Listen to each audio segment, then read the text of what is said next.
fading to dust. Some fall for eternal sleep. Their eulogies turn into gleaming stars.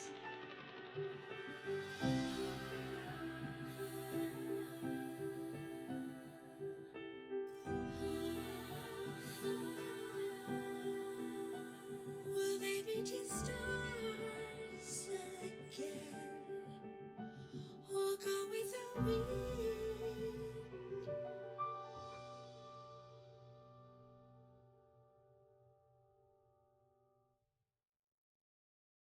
Some long for longevity before fading to dust. Some long for eternal sleep, as eulogy chanted by stars.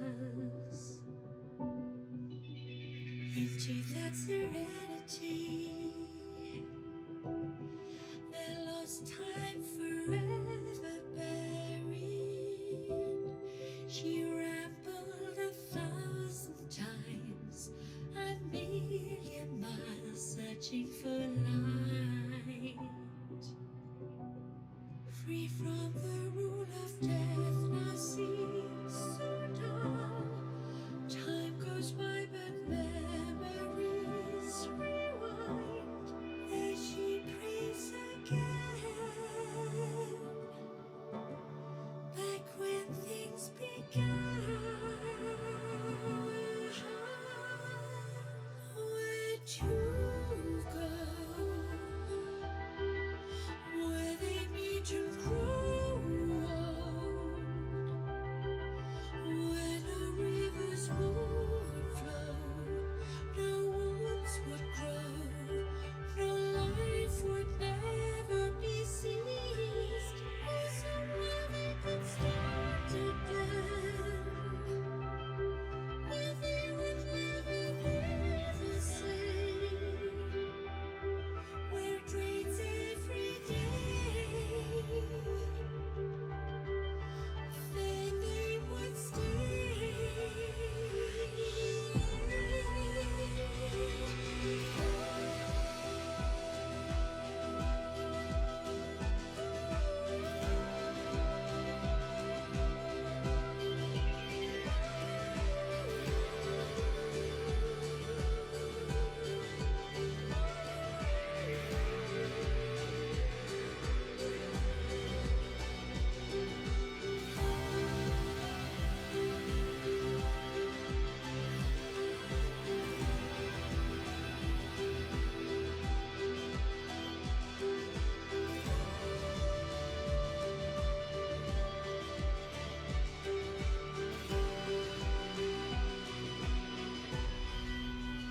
some forsake longevity, then fading to dust. Some fall for eternal sleep. Their eulogies turn into gleaming stars.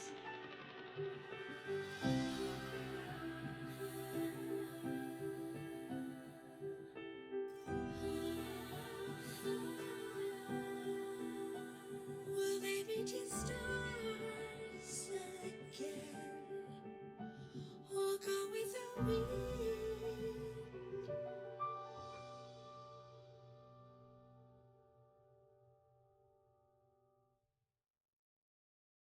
Some long for longevity before fading to dust. Some long for eternal sleep, as eulogy chanted by stars. Into that serenity, their lost time forever buried. She rambled 1,000 times, a million miles searching for light. free from the rule of death, now seems so dull. Time goes by, but memories rewind as she prays again. Back when things began, where'd you go? Where they meet and grow old, where no rivers would flow, no wounds would grow, no life would never be ceased. Somewhere they could start again, where they would never be the same, where dreams every day, then they would stay.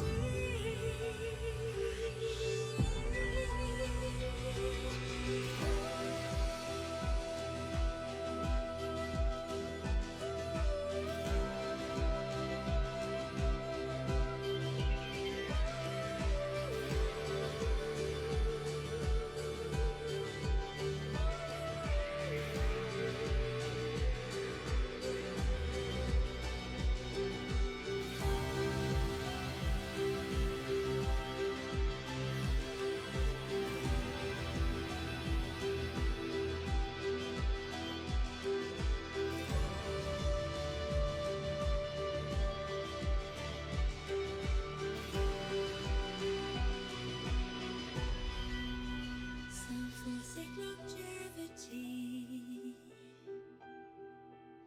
some fading to dust, some fall for eternal sleep, their eulogies turn into gleaming stars.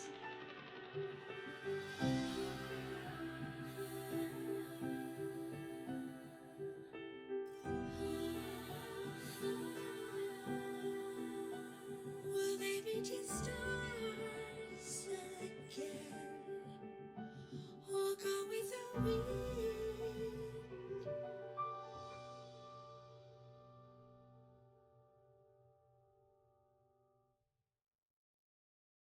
Some long for longevity before fading to dust. Some long for eternal sleep, as eulogy chanted by stars. Into that serenity, their lost time forever buried. She rambled 1,000 times, a million miles searching for light. Free from the rule of death, now seems so dull. Time goes by, but memories rewind as she prays again. Back when things began, where'd you go? Where they meet and grow old,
Hello, hello. Happy birthday to Savior. Hi, Cooley. How are you, my love?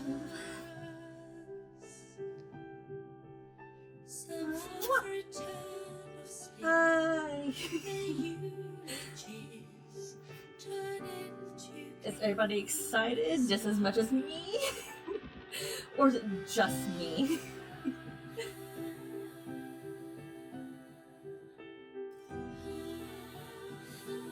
Give me a few minutes. I need to post my kicks onto Discord and then we'll start the stream. But I guess I can still talk in the meantime. Some love for longevity before fading to dust. Some love for Okay, so supposedly the plan for today is to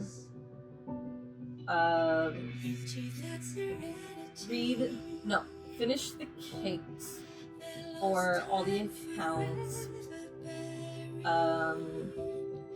then decorate one of the cakes. I'll do the rest on my time and celebrate the rest of the other accounts' birthdays on my own time, but we're just gonna do specifically Xavier's account today.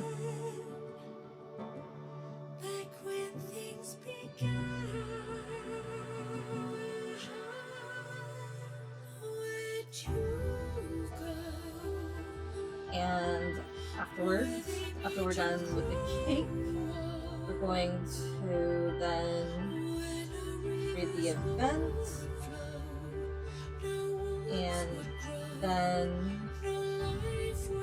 after that, we're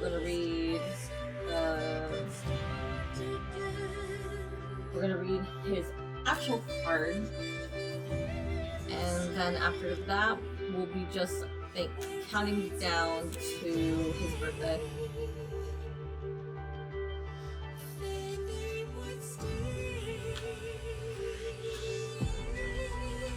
Hopefully my calculations were correct, because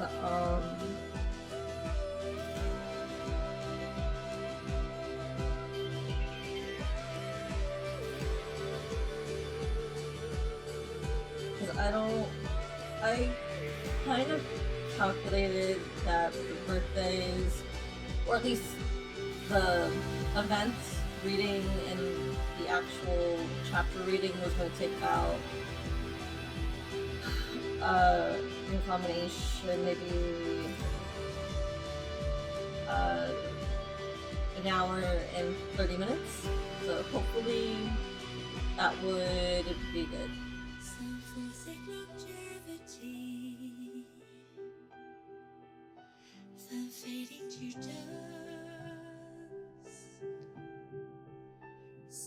Okay, creating the chat and posting. Okay.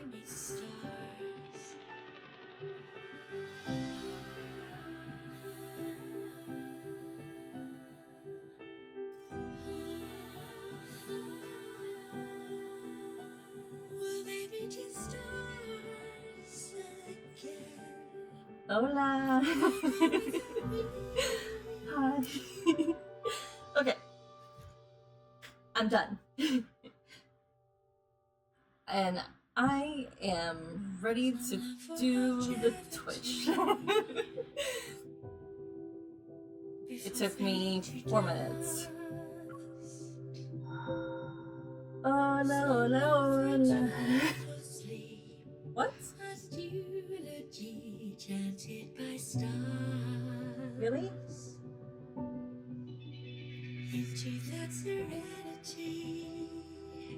No.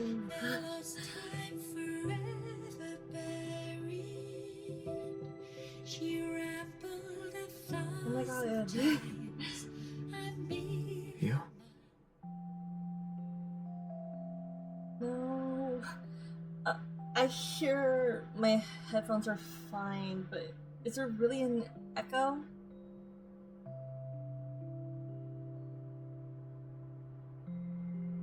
Oof, I don't even know how to fix that.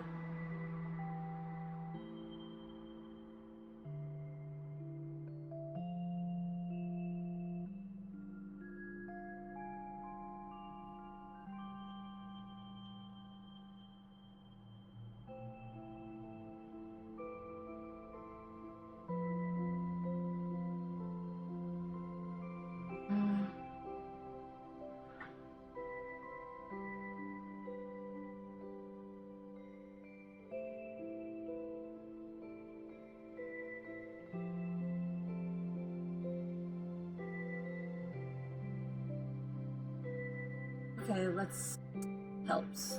Does this help? Because I just turned the mic to default. Does this work?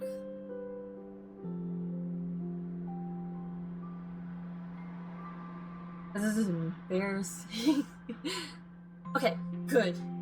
Because I wasn't sure what I was doing from the last stream.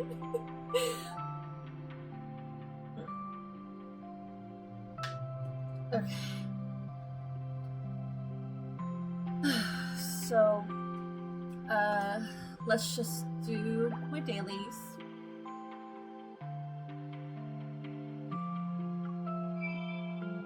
Get this over with.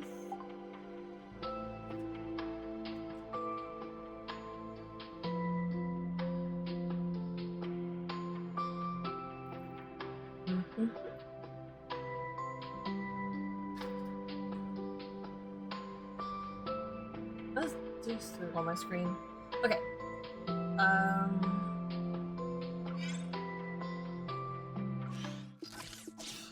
I feel like today might be a slowish stream due to the fact that I'm not used to being up this late, so if I sound lethargic towards the end of the stream, I apologize in advance because being up this late isn't my forte. Especially on a day when I have to go to work.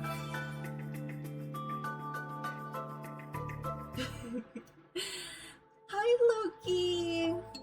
Haven't seen you in a while. And I know it's because you were working, so how's your job? Is it fun? Is it stressful?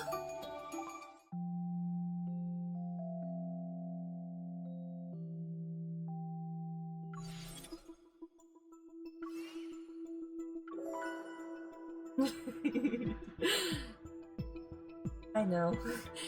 Every job at some point is very stressful. It's just how you get through it that matters.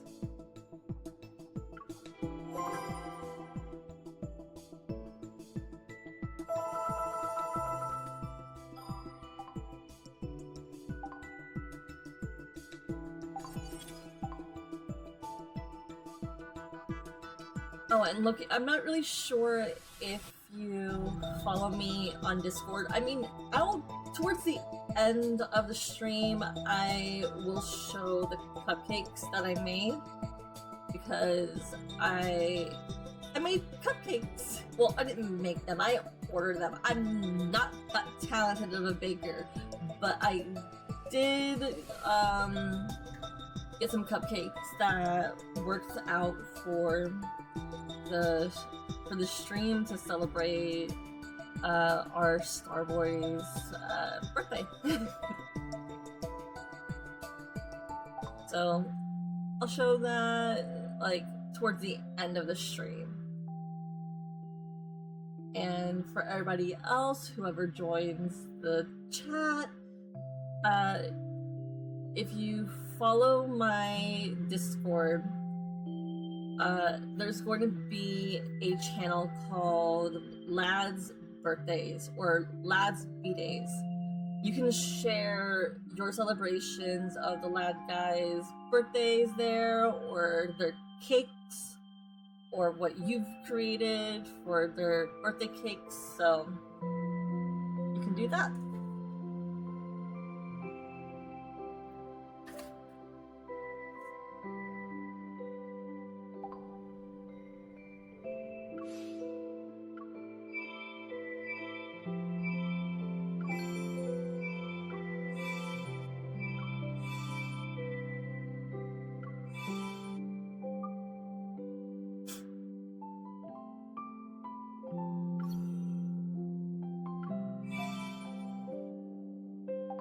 And hopefully we can get through the cake decorating without any issues.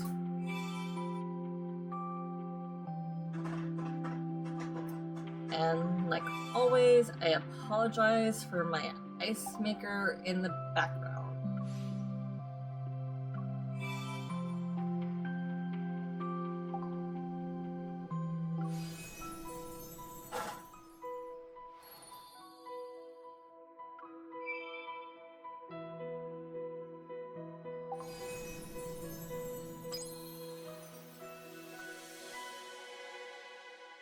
Alright, time to get the rest of the decorations. Even though I already decorated for on this account, it's decorations.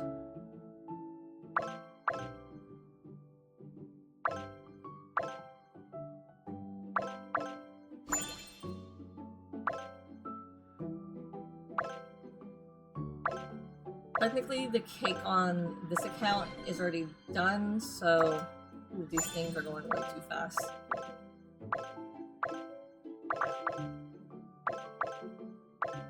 Because the cake that I've created is a moon cake.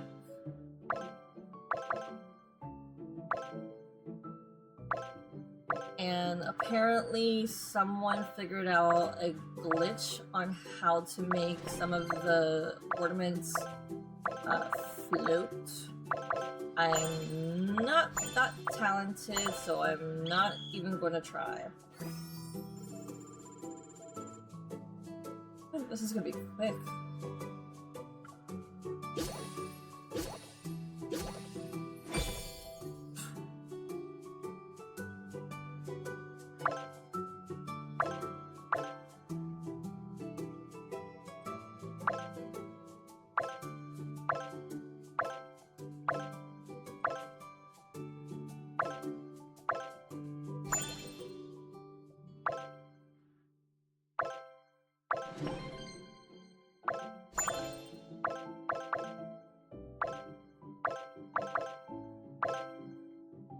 I think I'm done decorating, but still have a long time to go. I think I got all the decorations I need.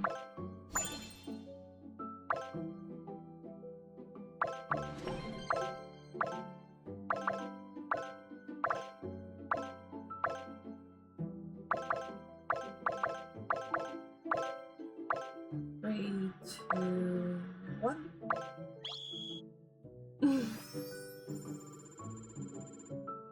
Yay! Alright, on to 4, and then we'll be done collecting all the ingredients. Because we get points that go towards our purchases. We're also going to buy as much as we can in this account.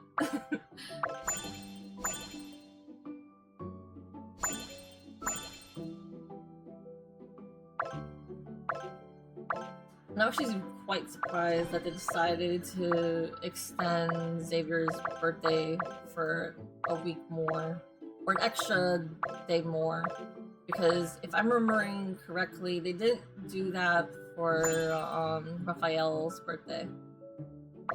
They literally had it start on a Saturday and end on a Friday.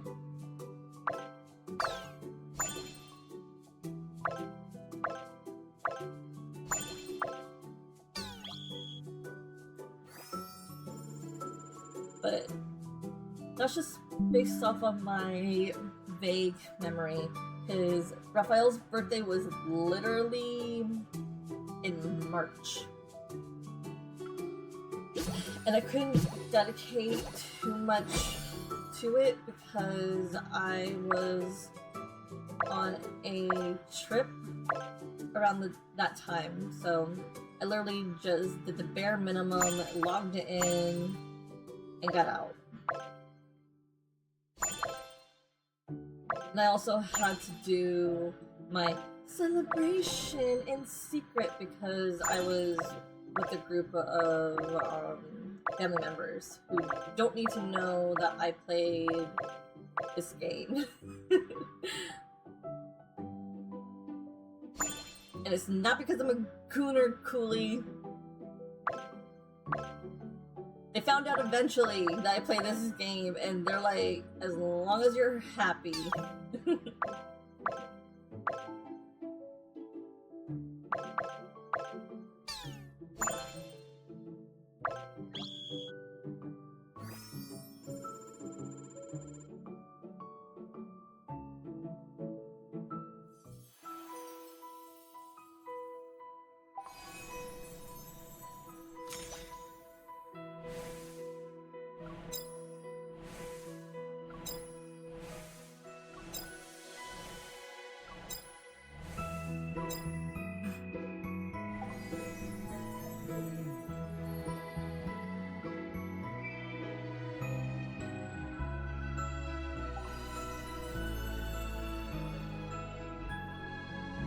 Okay, what can we get from the shop?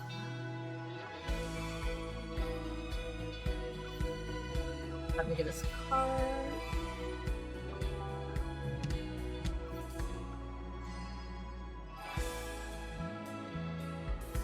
It's a shame that we can't get the pose from the last year.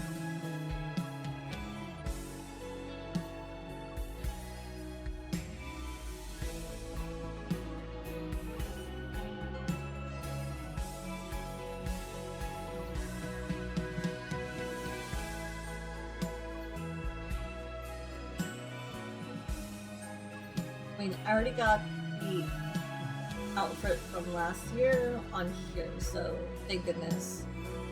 It makes you wonder what year 3 with their birthdays are gonna be like.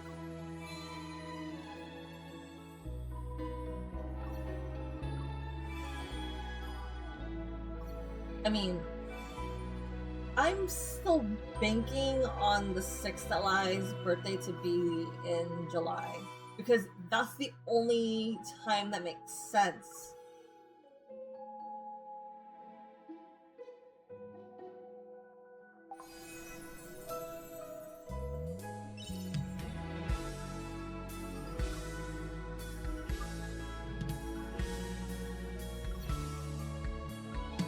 And here she is.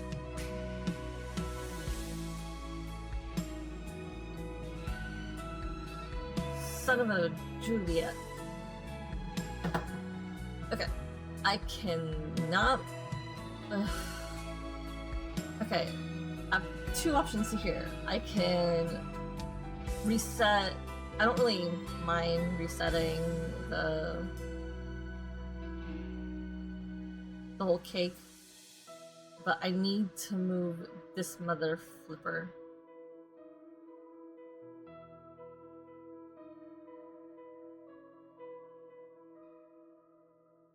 Because I actually do want to move it.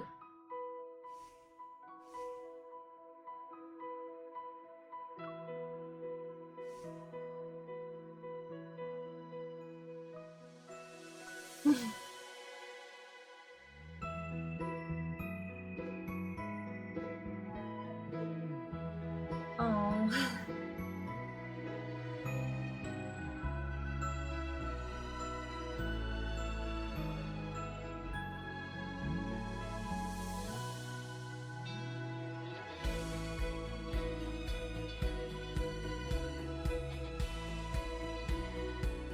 Okay, come on. Stop clipping. Go where you're supposed to go. supposed to... Right? So somewhere around... Nope, that's not what I wanted. Here. Or somewhere... No. Remove that. Removing that.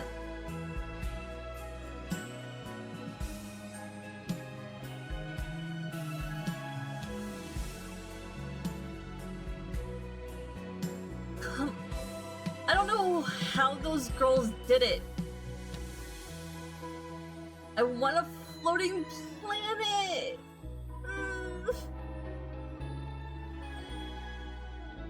How those girls do it?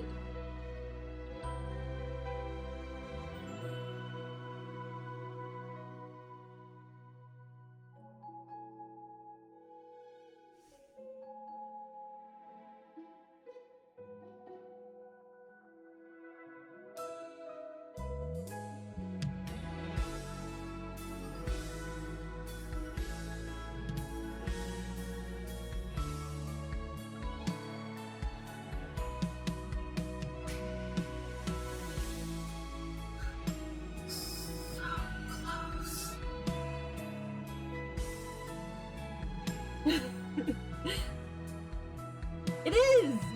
I'm trying to get this to float on the middle of this thing. This is as good as it's gonna get. Mother freaking hell.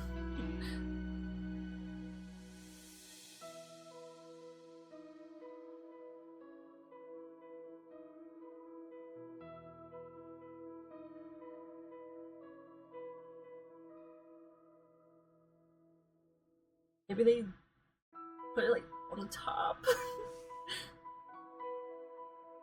And they did some sort of fancy ass magic. I swear it's blood magic. I can't. How the girls did that, I don't know. Oh wait, I almost had it.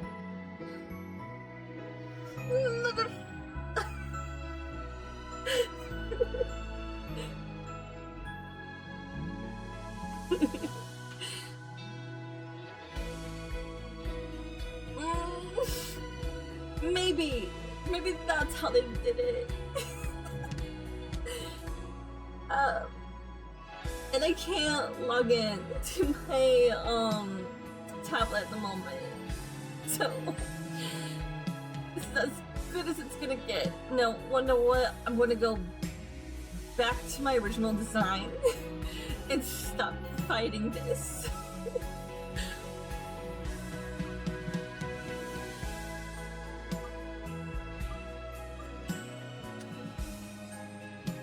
Okay, well, wherever that thing... Because they even did some sort of blood magic to get the rabbits to float, too. Like, how? How? How did you do this? This is what blood magic was. Blood magic. They got it to, like... No, never mind. I'm not getting involved with this. This is not my fight to fight.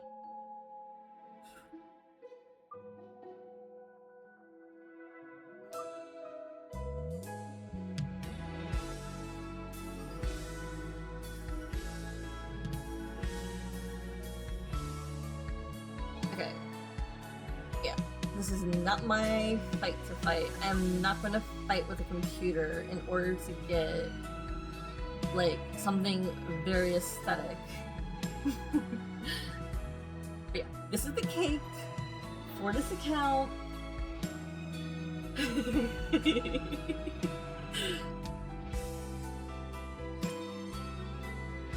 Okay, time to choose my candle.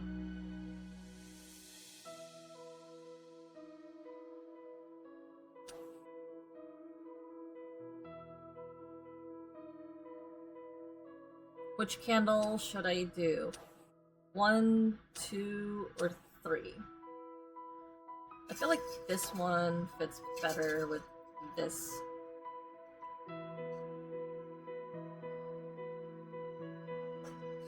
move my water somewhere to the middle.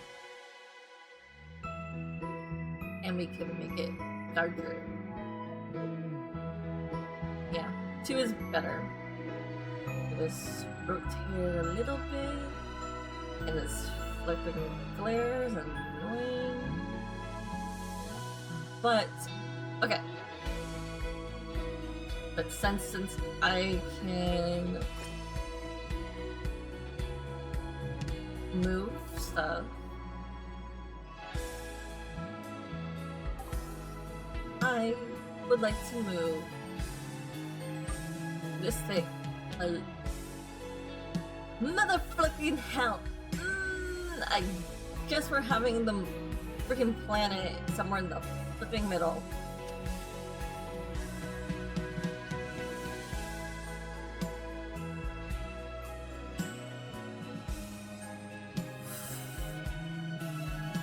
Reset. Next. Chose the candle already. Save.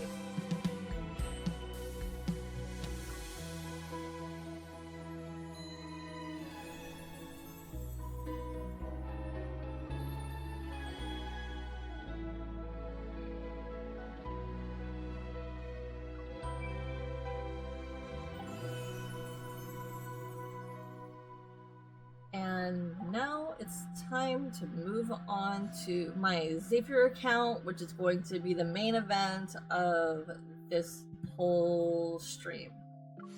Because that's where I have the actual birthday card.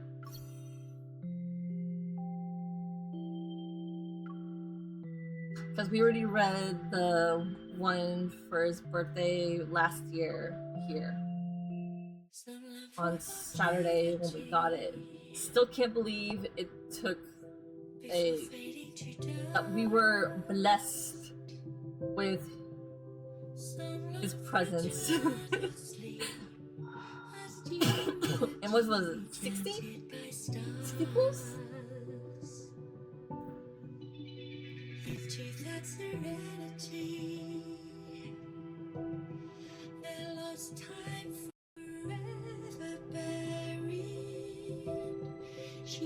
I haven't used the oven in a while. Do you want to cook something together? No. Oh, by the way, he chose this outfit on his own, and I was so happy. I was like, good job, Xavier. You know when your birthday is. Okay, so, never mind. So, yeah, this man dressed in his birthday outfit on his own. I didn't have to prompt him for anything. The only problem was those glasses, but I'm not. I should remove them. I should totally remove them. But still, unprompted, on his own, he chose this outfit. I'm so proud of him. Because normally he never does what I want. He never dresses exactly what There's a I want. 100% chance of it coming true. If it doesn't come true, well, I'll just share my birthday wish with you. Oh, happy birthday, bye. Anyway, we don't have time for this. We gotta finish his cake. Or at least the cake on this account.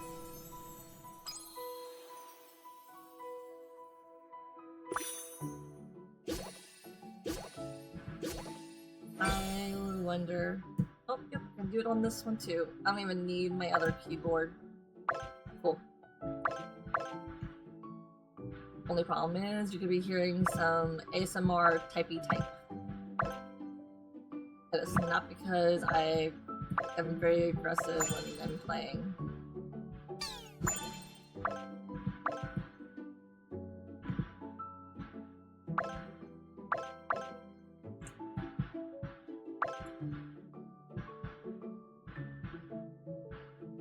Okay, well know what? I'm gonna change to my other keyboard. Because this is... Because I don't know if me doing this typing on my actual keyboard is actually causing problems or not.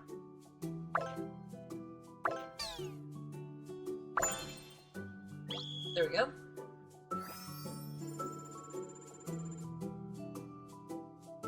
Oof. Ouch.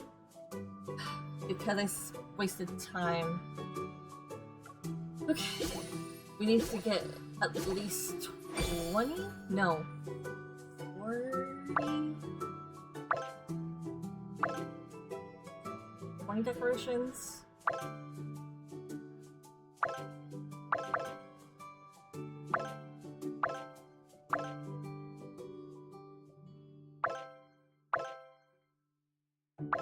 And this is the last time we're gonna see this minigame, I think, for the rest of the year, because the Sixth Alliance still hasn't been introduced.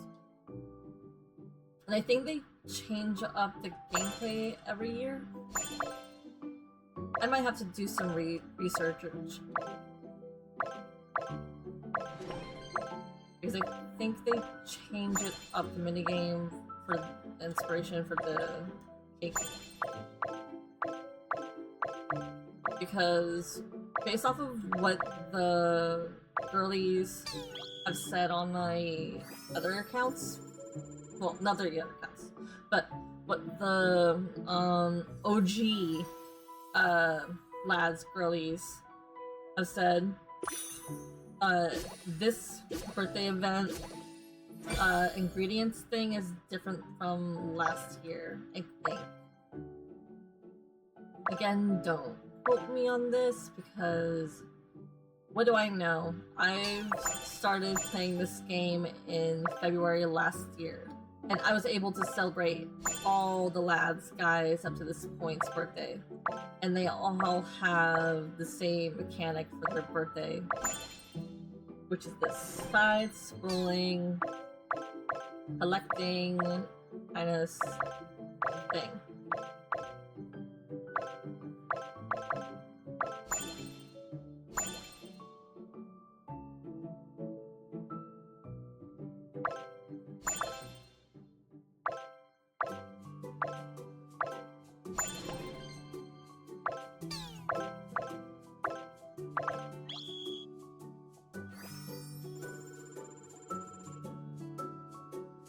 Okay, one more time, and then we'll be able to get the decorations, even though I've technically already decorated the cake. For this account, at least. I'm gonna have my hand full for the next 2 days. Because this event ends on Saturday. Well, correction, the last day to pull and collect everything and all the rewards is on Friday. Basically, this. Why do, okay, so it is still technically Wednesday on the West Coast. So.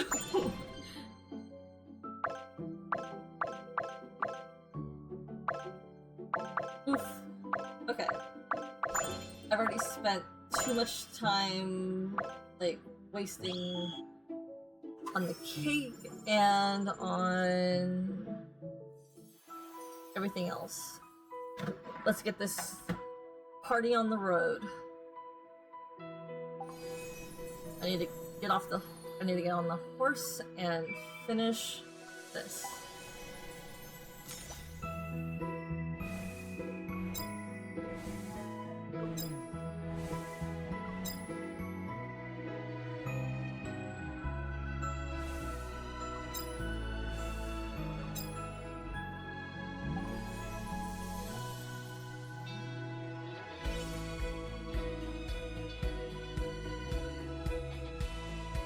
Okay, time to present my cake. And this is his cake.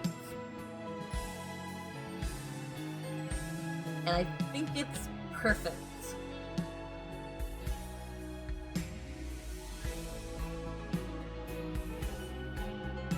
Maybe not in the back. Let me add some more stars, even though no one will see them.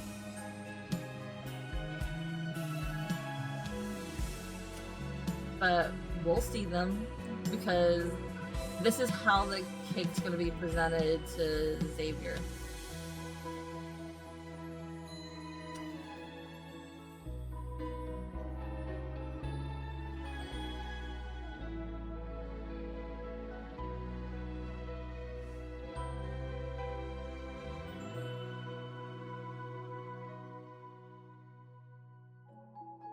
There we go.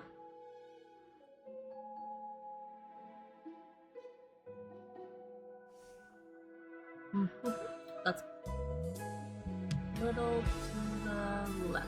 Right there. Or to the right. There. Time to choose the candle. Thank you very much. I already know. And the perfect candle for this would be this baby. I'm gonna get bigger.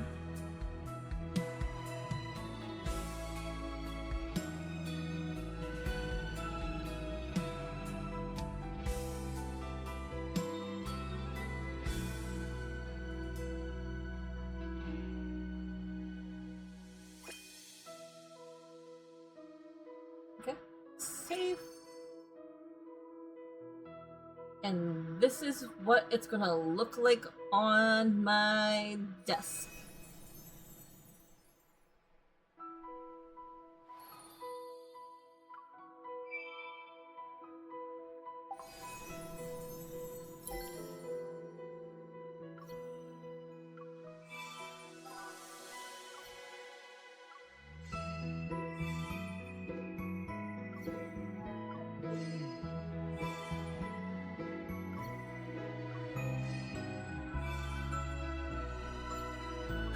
Which my Xavier desk is so boring. It's not like I don't love Xavier. I do. He's my fun. Just I haven't dedicated that much time to his account as much as I did on my main. Because I technically have had this account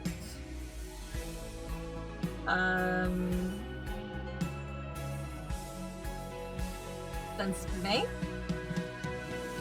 and then Raphael's account I had since maybe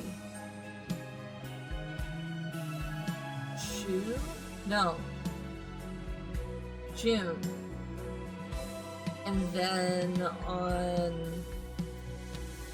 I've had the 6th Allies account since I think August. So, yeah. And if you don't have all the accounts unlocked for all the guys, you cannot celebrate their birthdays. I mean, you could celebrate Raphael's if you're a newcomer in, like, the beginning of the year, because you get Raphael in March. But if you don't unlock Silas before April, you cannot play his route. And if you don't unlock Caleb before June, you cannot play his account. But, which is actually quite, like, you can technically jump around in the game. You can go like, okay, I can do this. I can unlock, like, say that you started the game from scratch, from 0. After you pass chapter 2, you can skip over to Silas's main story, and then, if you want, skip over to Caleb's main story. That's what I did in February, just to get all the guys.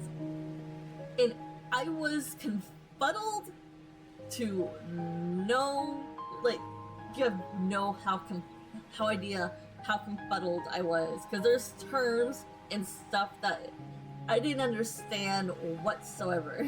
I was confused. Because there's stuff that goes on between chapter 3 and chapter 8 that isn't in that you need to know for like Silas's chapters, and then whatever happened in Silas's chapters you need to know what for like Caleb's story. So every one of these chapters are interwoven and connected, and if you skip around you're going to be confused. But enough about that. Let's get into the main event, or not the main event, because the main event is reading the card, but let's get this show on the road and read the event.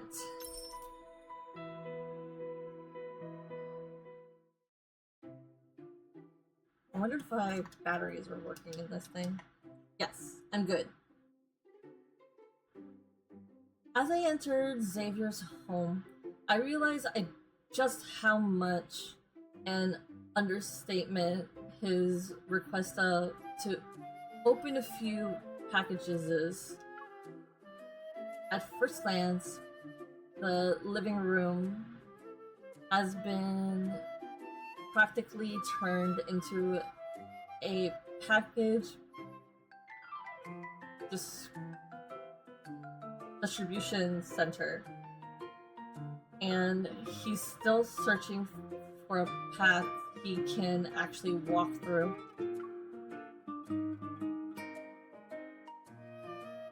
This is what you call a few packages. Are you planning to sacrifice your home to serve as a delivery hub for our entire apartment complex?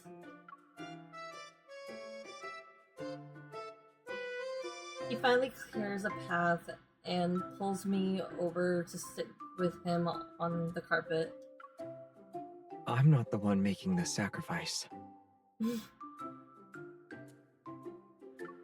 A book platform I use suddenly sent them to me, but none of them are books. Amid all the confusion, I spot a comic-style greeting card tucked under one of the packages. To our most esteemed lifetime member, Mr. Xavier, just how many platforms did you sign up for? It's hard to say. Oh, it's your birthday. On your birthday, we present this small token of our gratitude. May you,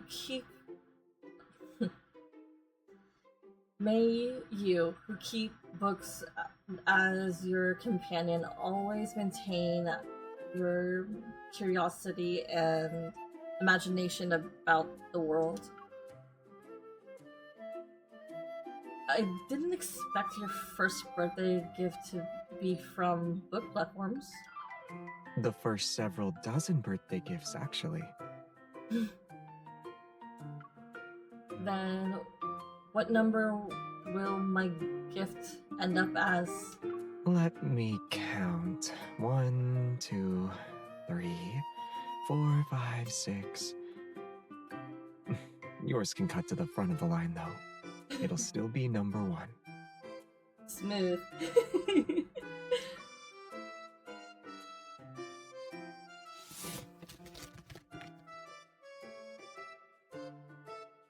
Okay, I'm getting a little toasty. Let me go put my fan on. Excuse me. Thank God I had the fan sitting right next to me. I apologize for the noise.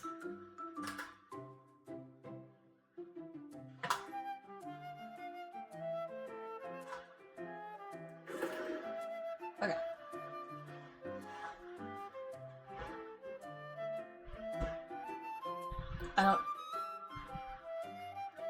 I don't know if you can hear the fan or not. Let me just move it a little bit more to the left because I just need it at my back.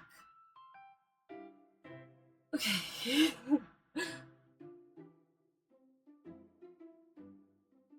I open a small box and a familiar figure pops out. New Bun Bun merch again? Why is this Bun Bun smaller, like, smells like, smiling like this? It looks sinister. What do you mean? It's just a white bun bun.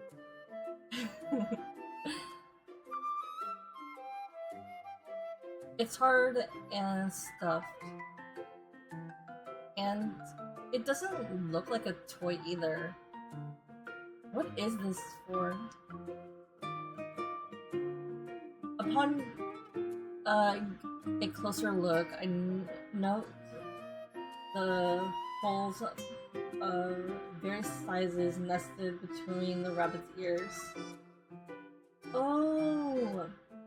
It's a coin bank!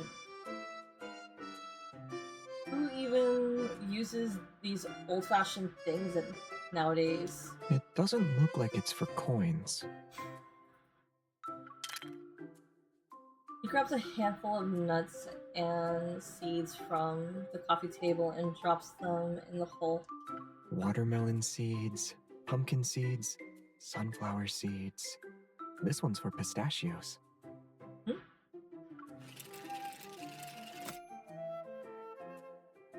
Bun's mouth eerily chews a few times before spitting out unshelled seeds and nuts. Oh, it's a shelling machine.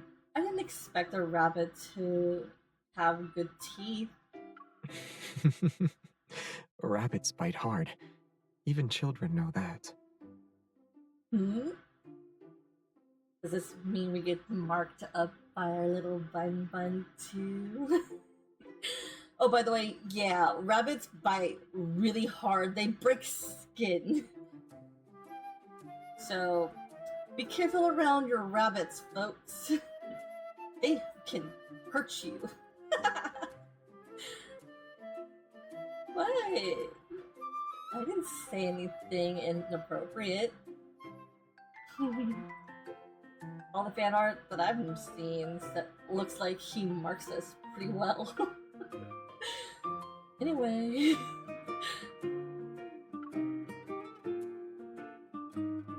I blame you for never biting anymore.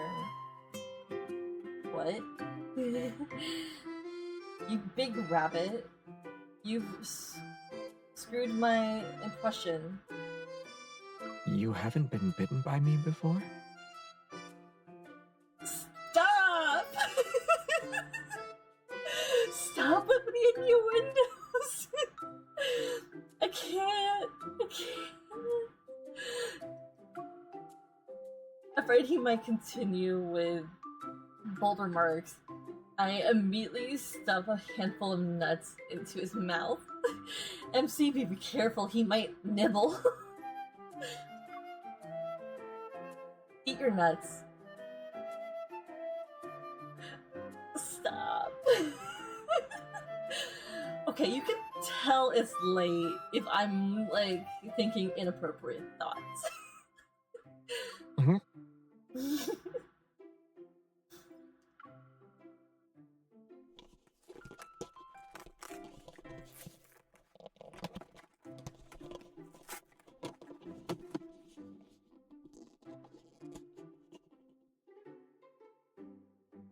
A woodpecker doorbell, robot dog, coffee table, magical horn holders. After unpacking everything, the house becomes a gathering of devices,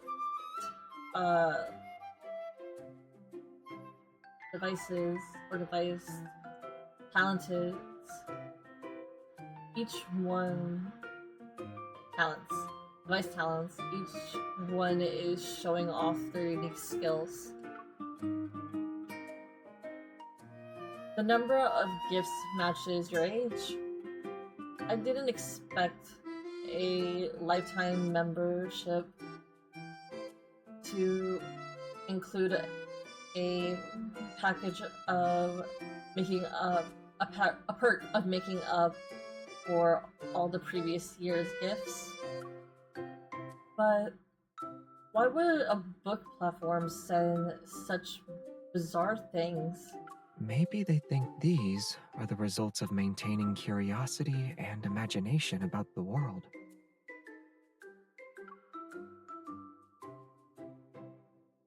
They're very thoughtful.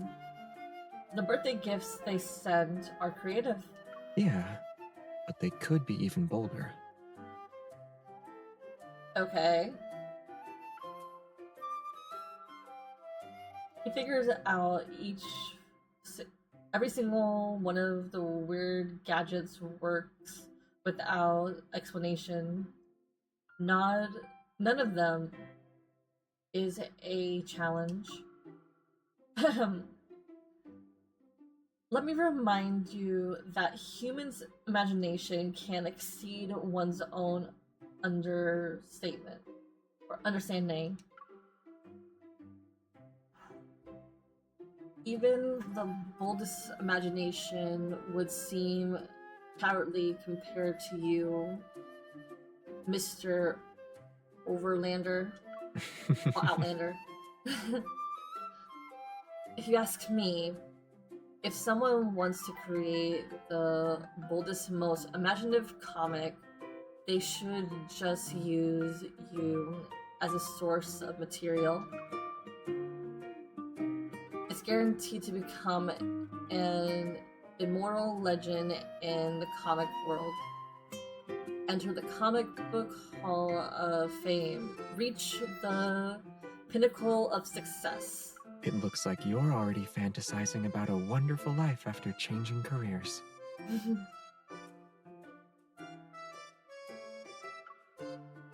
I rubbed Xavier's arm. Well, I have an advantage of being close to the source material. Hi, Sammy! So you got close to me because you'd get material for your fortune.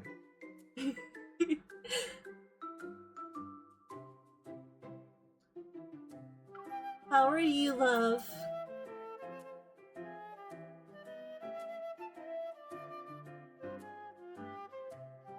With a stony expression, Xavier deliberately shifts.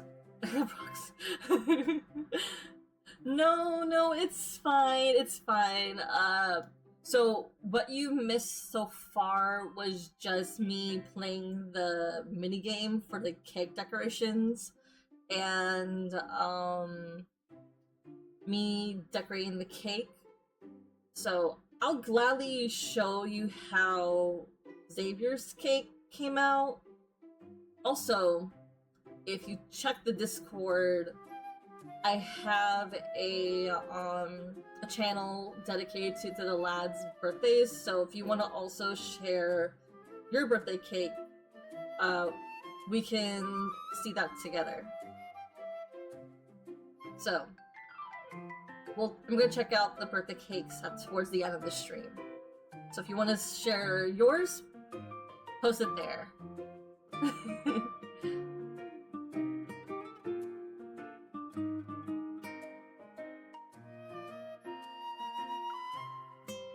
Who said that?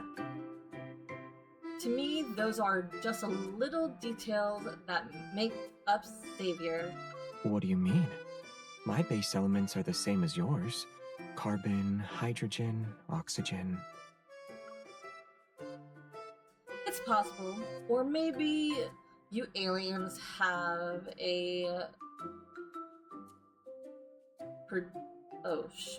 periodic table inside. I think your imagination has surpassed those comic book artists. It's only because you're a mysterious star. I have I have to squeeze out every drop of imagination to understand you a little better.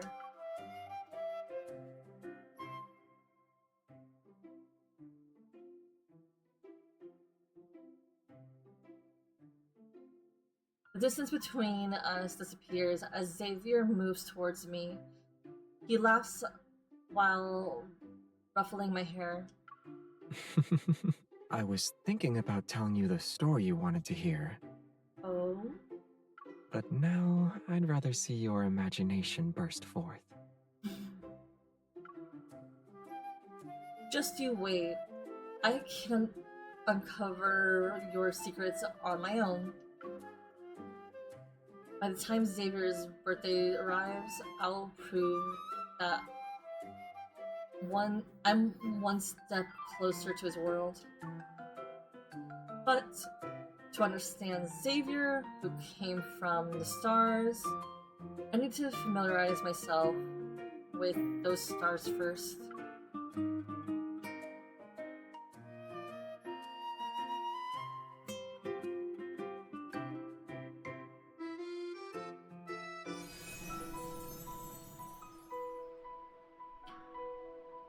Alright, I'm gonna show you the cakes that I have for Xavier. This is it.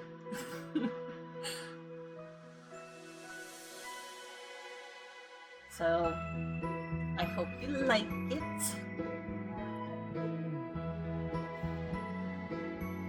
Because this is supposed to be Xavier, and this is MC, and everything is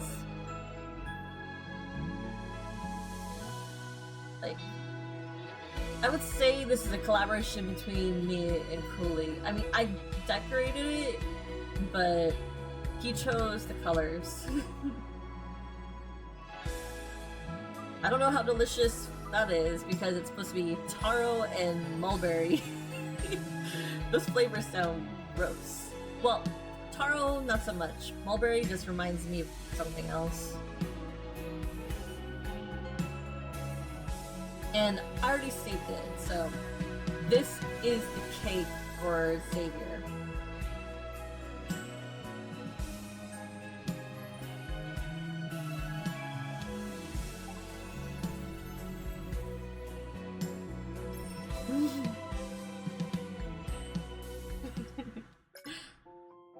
I mean, I still haven't tried taro, but I heard it's really good. And since I'm going on vacation and I know a bubble tea shop that's in the location.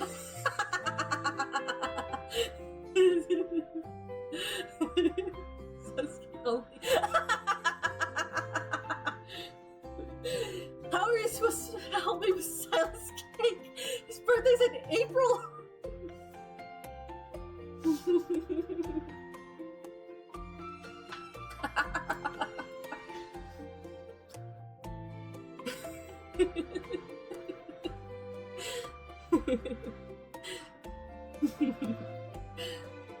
My phone shows my location in Xavier's, and I stop when our two avatars overlap.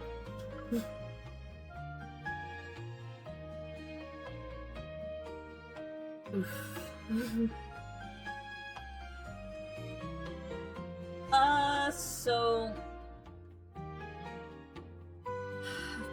okay. To do a quick explanation, here goes. So I memorized all the guys' birthdays, so thank goodness for me. But so the first person's birthday in the year was Raphael's on March 6th, which I couldn't celebrate his birthday properly because I was on a family vacation. And then the follow was on April 18th, which was Silas's birthday. I will post all the cakes of the lads that I've created up to this point onto the birthday Discord or the Discord channel on for birthdays. Then the one that followed was Caleb, which is on June 13th, and after that was Zane's birthday, which is September 5th, and now we're celebrating Xavier's birthday, which is technically today? Tomorrow? Technicalities are weird. Because it's not his birthday on the West Coast, or it's not on the mountain times or the West Coast. It's not his birthday yet. It's still the 15th right now. But where I live, it's already the 16th. So yeah. And I'm thinking that the 6th Eli's birthday is going to be in July, because that's the only thing that makes sense.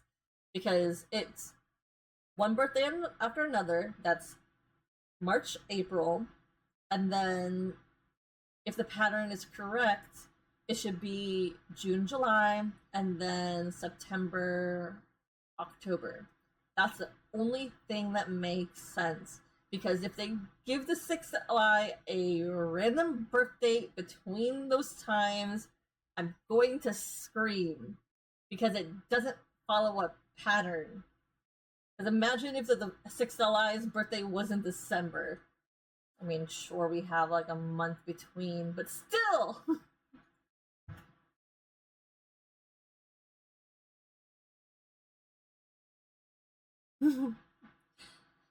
I mean, give me, like, I will, again, like I said, I'll show you all the photos I have of these birthday cakes.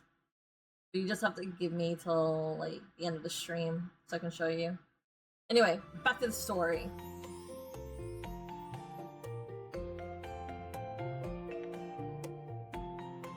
The strain, okay. Had a Strand bookstore. I wonder if this place has a Lightspeed flight series that Xavier is trying to find. Xavier has been frequently various secondhand bookstores lately. He's searching for a comic book series that's out of print. And although he's there because of it, I have one goal, my own goal.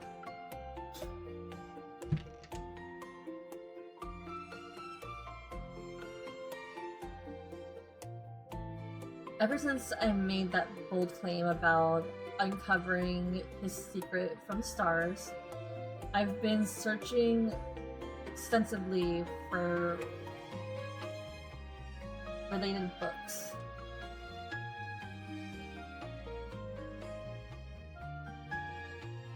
Cramming at the last minute won't get me through anything too complex though.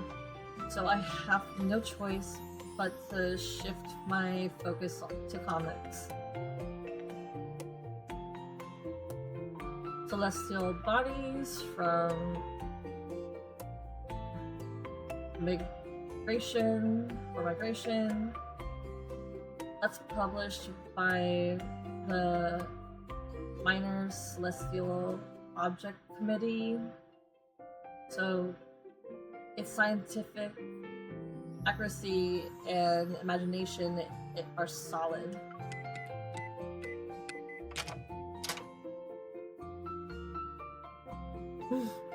I miss this outfit.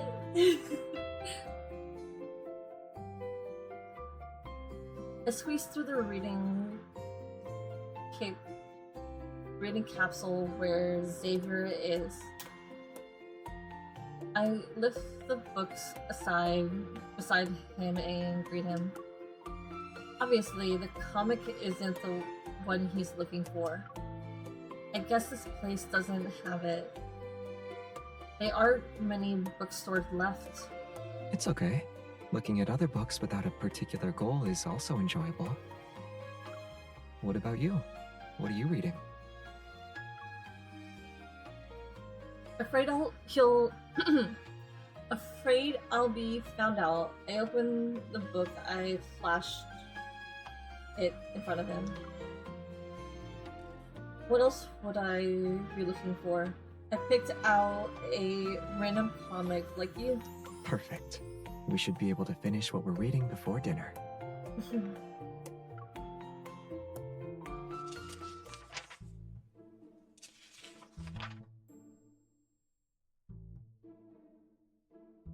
This book is based on planets that the Major Celestial Object Committee had already observed. It features spectacular exploration and of extraordinary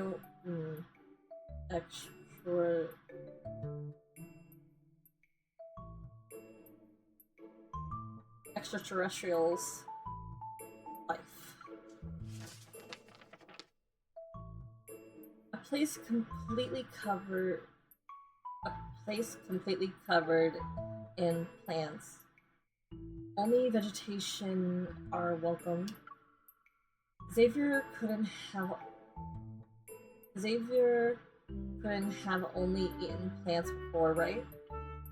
Is that why he became a fanatical? These words. Fanatical. That's what it was. Fanatical devotee of meat after he arrived here? Oh, he's a carnivore.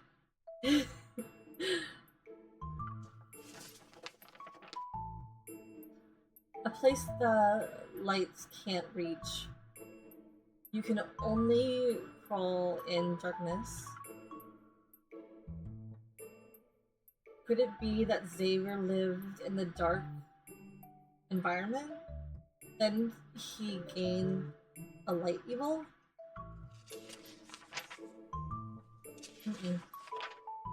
Unaware of how many imagined chapters of Xavier's life had played out in my mind, I reached the final page. I came up with so many theories, but none of them seemed plausible. Defeated by my wild imagination, I feel somewhat disheartened. Just as I'm about to close the book, I'm stunned by a name in the acknowledgement section of the back cover. Xavier. What? I only took one piece of your pastry.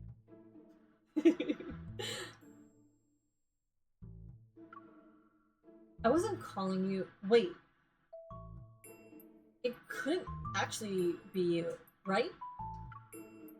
I push the book towards him and point at the name. Oh, that. It's me. Are you reading the series published by the Minor Celestial Object Committee?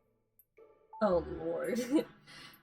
This is what we get for being over 214 years on this planet. That's what we get.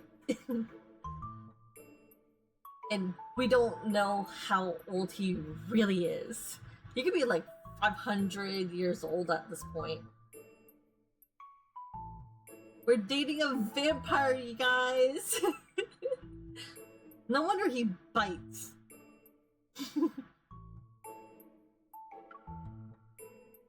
I mean, I have a perfect spot for him to bite and nibble and do all sort of stuff.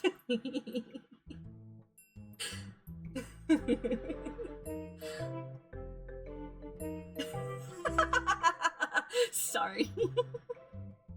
My imagination got the best of me. Why is your name in the acknowledgements section? I marked some asteroids when I was bored and provided the data to them. The one you're reading should reference the ones I sent.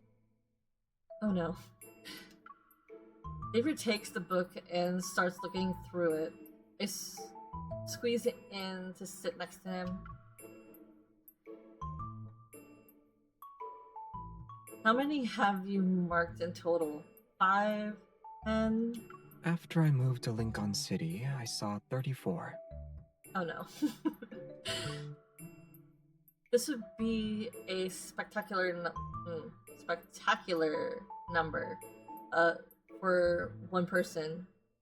It doesn't matter what era or century they're in.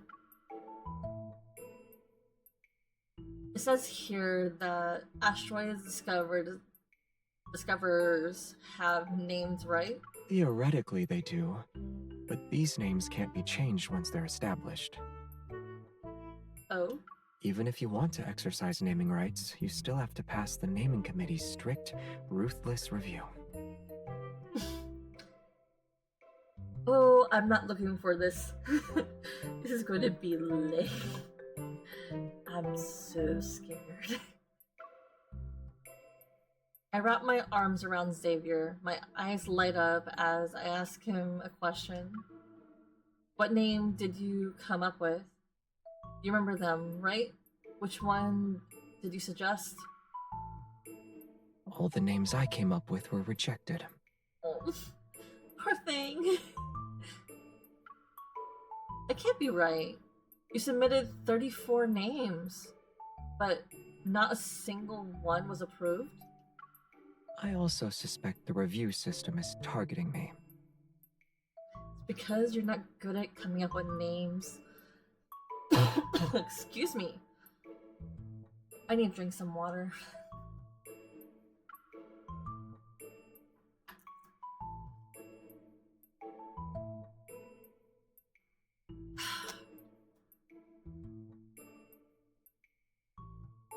Seeing my disappointment, he pauses as if he wanted to offer a reasonable explanation. Maybe it's because, for humans who can only gaze up at the sky, every star's record should be something grand. People do need sonorous, romantic names to commemorate them. How casual and awful were the names you came up with? Even though I can't get a single name out of him, I did learn something unexpected. The Minor Celestial Object Committee's 100th anniversary is going to be held in Lincoln. He nods. I checked the date. It's right after Xavier's birthday. I can use this opportunity to give his birthday a perfect ending. You didn't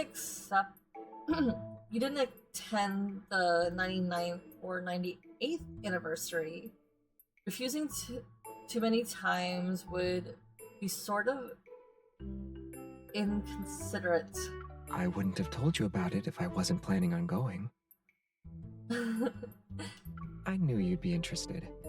You're someone who enjoys reading celestial bodies for migration. We can go there and pick out which planet we should move to. Is it Ulululu? Wait, I hope I pronounced that correct, because that's how they pronounce it in his myth. Ulululu.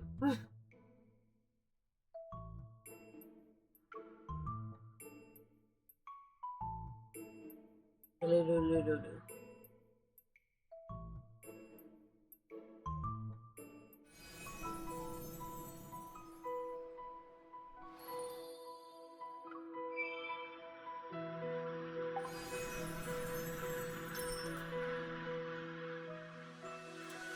Alright, on to chapter 3.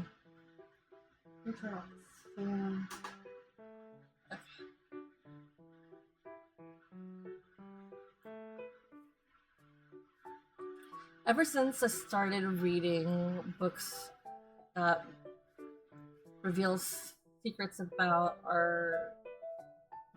outer space, my fascination or fantasies about the unsolved mysteries surrounding Xavier have become incredibly outrageous. To keep myself in check, I have no choice but to seek a reference point. Jeremiah. What does Xavier like to do in his spare time? You two are partners and neighbors. Am I really the best person to answer this question? I'm not talking about now. I mean, a long time ago. On your planet? Oh, you mean back then. He was special. So aside from seeing him at school, I couldn't get close to him privately. What do you mean by special? It's not easy to explain. Give me a second to come up with a story. I mean, explanation.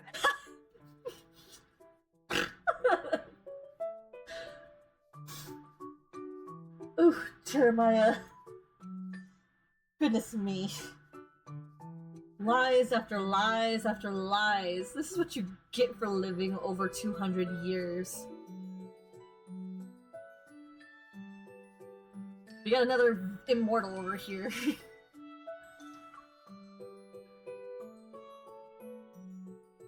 Jeremiah initially... Jeremiah initially positions himself as if ready to give a detailed explanation, but when the words reach his lips, he hesitates. Where do I even begin? Maybe you should ask him yourself. Who?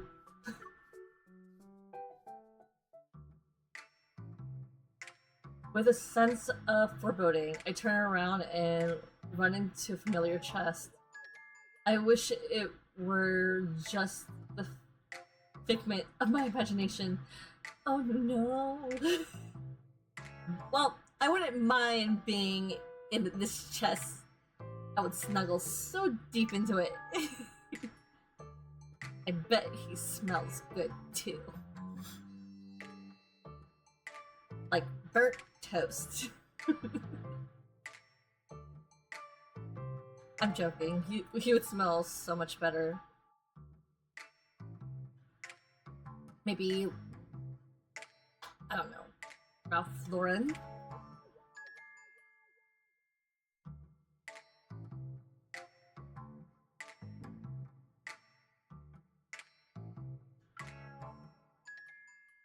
When did Xavier get here? How much did he hear? I need to cover this up. But his expression doesn't seem to be one of suspicion, and his tone is as calm as always. We still have time before class starts, so I wanted to come here and bring you some flowers. I didn't expect you to have the same idea. Your association is too demanding. Why do you have classes on the weekend? It's a baking class at the bakery. Oh. Wait. I think Xavier's actually good at baking. He's just not good at cooking. He burns water.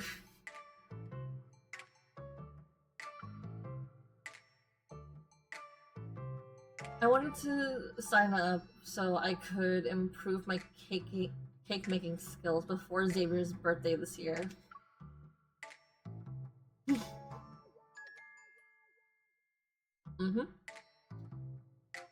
I mean, I think he might spell good, but it's like the best thing I could say is Ralph Lauren.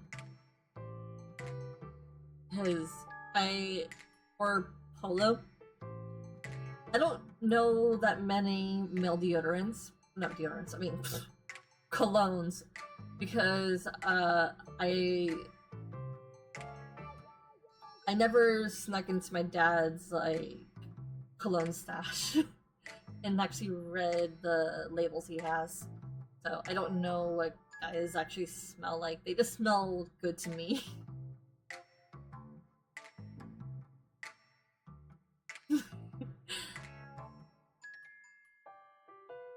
But I didn't expect Xavier to catch me when I was signing up. Without any hesitation, he asked me to enroll into. It's almost time. Let's go.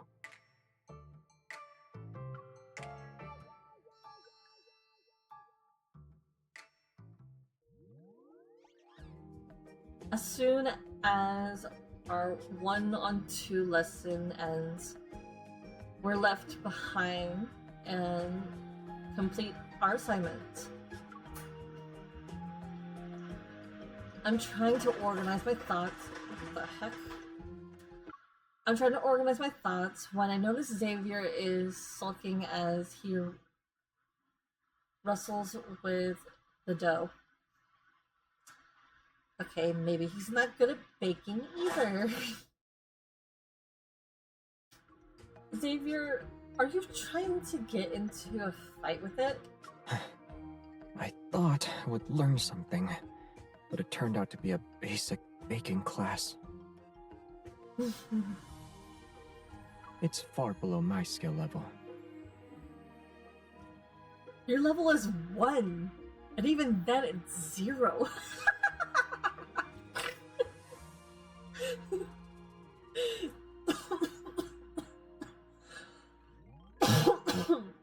Xavier, please.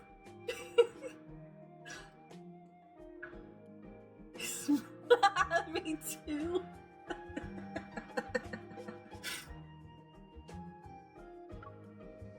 So I can relax while knowing my skills partner will complete this assignment with me. The air grows unexpectedly still for a few seconds. Then it hears Xavier quickly sending out a distress. Save me. I'm stuck to it. Damn. My poor bunny.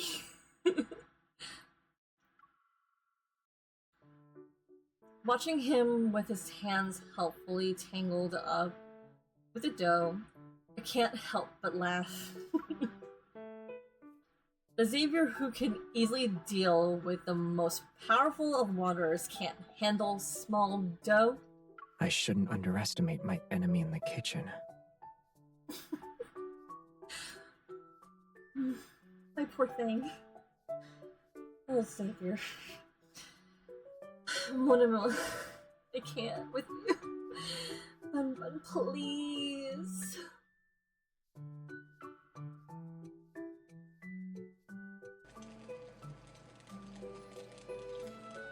Is something on fire? After a hectic process of getting the bread into the oven, the two of us crouch in front of the staring blankly.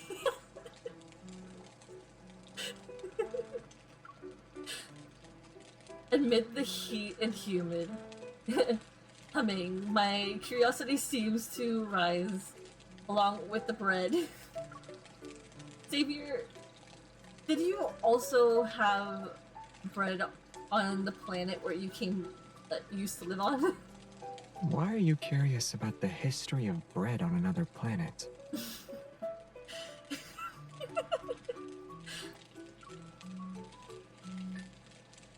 I'm not curious about the bread. I'm curious about you. You want confirmation instead of imagining things on your own? No, but imagination needs samples to use as inspiration. I'm thinking about. I'm thinking. I just asked about the simplest food. Not cheating. Thinking of it as my broadening my horizon. In that case, you can try the most unique dish I remember. Please don't cook it. I swear. Please don't cook it. It's made with a vegetable that's bitter and sweet. A carrot? Oop. I wonder what that is. I hurriedly pulled out my phone to use as a note-taking app. It's bitter and sweet. I could try, I could try endive, but I don't know you were willing to eat vegetables. Pair it with meat that's savory and salty. Then use seasonings that are sour and spicy. What kind of contrast is this? I wouldn't eat any of this. The more I listen, the more something seems off. I toss my phone aside and shape a small piece of dough into a pill. I pretend to stuff it into Xavier's mouth. Xavier, I think you're sick. Fortunately, the bread is done baking at that moment. It promptly puts an end to our little war. Xavier cuts a slice for me, then he sneakily takes a bite just as he brings it to my mouth. What? Are they still hiring teachers? I think we could start working right away. No, please, no.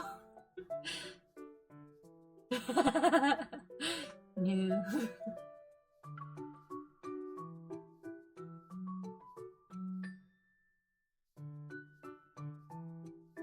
Is this the end? Okay. Fiend. That's the end of the event story for now. This won't be unlocked till later today. Alright, looking at the counter, we have 1 hour and 30 minutes till his birthday. On to the second main event. Oh, by the way, he dressed like this on his own! I did not prompt him to dress like this. He dressed in his birthday outfit on his own. Although he was wearing some wacky glasses.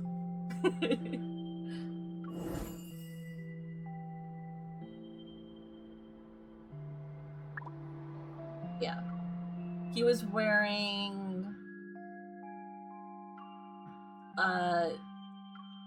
these glasses when I opened the screen, so I had to remove them to see his wonderful eyes.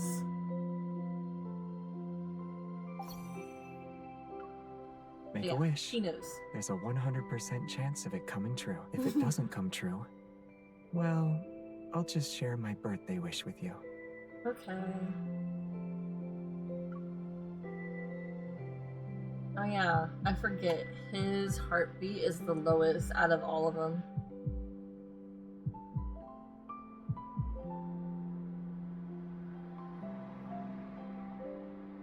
The food has gotten better recently. Alright. Should we tease him for a bit or just continue on to the main story? Because I think that's going to take me 45 minutes to read.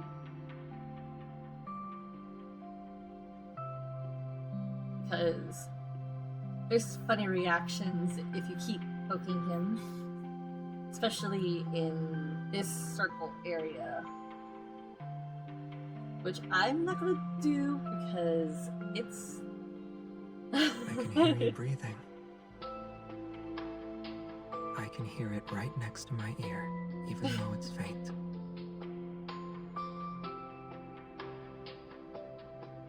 Okay, let me just poke around the belt area.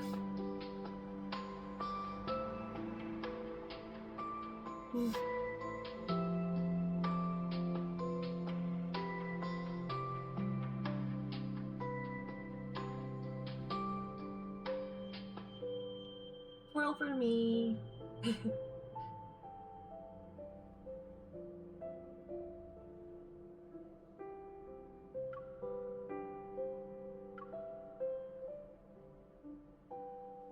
A gift?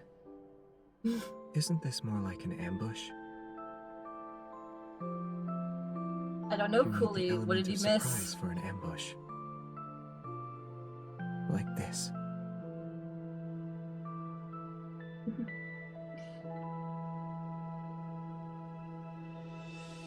Right now Luckily, we're I already teasing, finished digesting my last meal. so we're poking the stuff. I don't.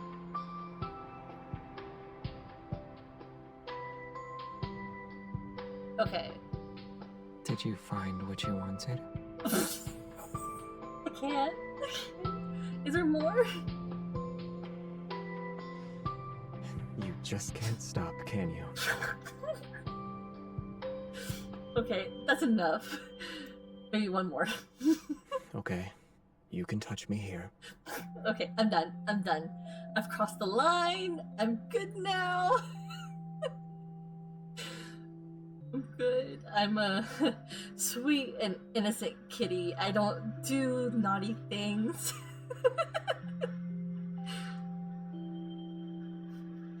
Moving on to the main event.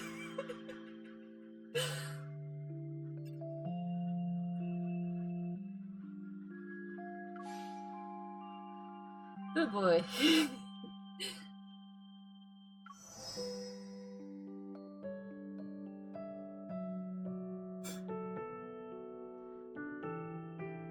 Alright, let's send out a quick prayer to the lunar gods and the multiple game gods that we don't crash before the Kindle scene.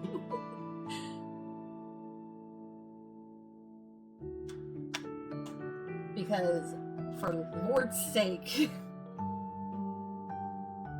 Alright, time to do the intro.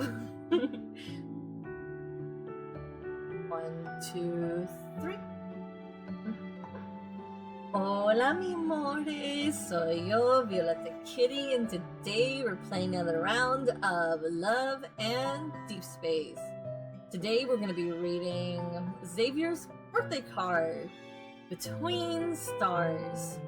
And as the synopsis says, a night waiting for meteors to fall. And as we're going to continue, and that being said, let's begin.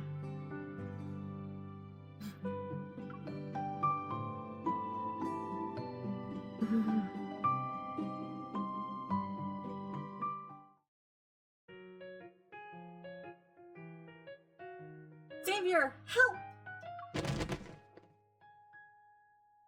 Before I can finish, the stack of books in my arms topple over with a thud. 2 of them slide to a stop near Xavier's feet. He was typing away on his keyboard. I guess he's in the middle of submitting another bunch of asteroid names. But now, that's the last thing on his mind. Space-time contact. The Dirac Sea. Singularities and black holes. 10 lectures string theory. The universe's cosmic mystery. Do you have a brief history in time? Did you buy all of that?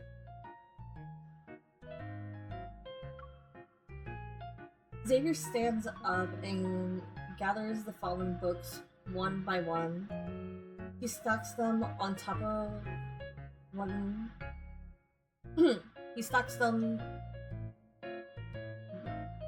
on top of one's I'm still thing.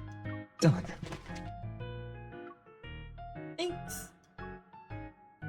But maybe you can put them on the bookshelf beside you next time instead of stacking them. Oh,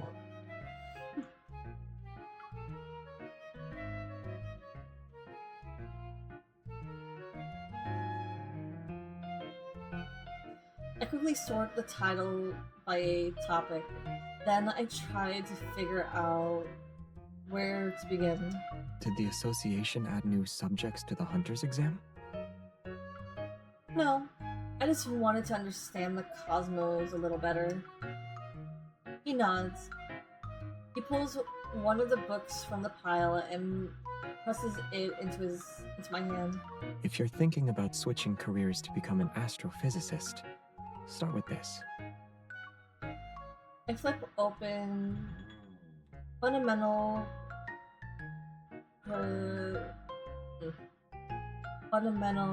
principles of everything and find my attention drifting towards a small section. Dark matter is a form of matter that doesn't interact with electromagnetic forces. One of its defined traits is that it can't be directly observed. Oh my goodness, I don't. Okay, science is good, but too much science jargon is going to make my brain hurt. This is why I'm not a scientist or a doctor. Too many medical terms, too much science terms, my brain can't handle that. And I just get bored. So imagine me in high school with fish eyes. They're just glazed over. It sounds like a secret science, secret Xavier carries. What did you just say? Nothing. I sigh. To understand him a little better, I guess I have to start by understanding the cosmos. On one side of Deep Space Tunnel is Earth. Our Earth. A signal version of Xavier in this time and place is right in front of me. But on the other side, the tunnel is Philos, his homeland. I know nothing about him from there. Would the Xavier speak a different language? Will he have a different name? The more I think about it, the more suspicious it feels. My thoughts drift further away until Xavier waves his hand in front of me. Weren't you supposed to be reading? Why are you staring at my face?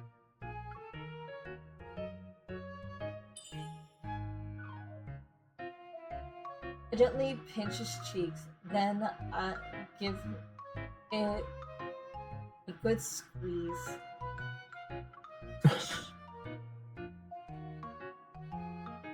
The warmth against my palm and fingertips is unmistakably real. For some reason, I feel a little different. It feels a little different. I finally let go and sit down at the sofa. I hold the book close as I start flipping through it. Before long, Xavier also curls up on the sofa with a book of his own. Lightspeed fight? light. Again? I know you'd pick at that. Aren't you tired of reading it? The vintage cover is pink with overly ornate lettering. I can't resist teasing him a little. The author has been really slow with updates these past few years. At this rate, I probably won't see the ending. That's why I read each volume carefully. I need to savor every word. Excuse me. Xavier had been following this comic book series about parallel worlds for years. Its tragic audience. Audience. Its target audience. Why tragic? That's weird. The target audience is young girls. The series struggles with sales after the certain point. The author was really affected by it, so they only released a few dozen chapters in the past 10 years. Parallel worlds? The genre is still popular this decades later. Until we invent time machines or regret pills, people will always think about the life they didn't choose. Truth. You too? I look up from the page, but Xavier just shakes his head. I'm more of a take things as they come kind of person. I set my astrophysics book aside after 2 pages. I'm very skeptical of his statement. Or maybe there isn't a life you haven't already experienced. You work at a cafe, helped out the bookstore, and now you're a licensed hunter. You have friends who are decades apart in age, and over 10 years ago, you were the elusive Lumiere. Seriously, how old is this man? If I call the Anomaly Investigation Bureau right now, I might get a reward for discovering an anomalous entity. While I'm listing everything, he suddenly pauses and starts digging between the sofa cushions. It's as if something's bothering him. A second passed, he pulls out a small rectangular device. I've been looking for this MP3 player for ages. So this is where it ended up. Man. Excuse me. More hydration.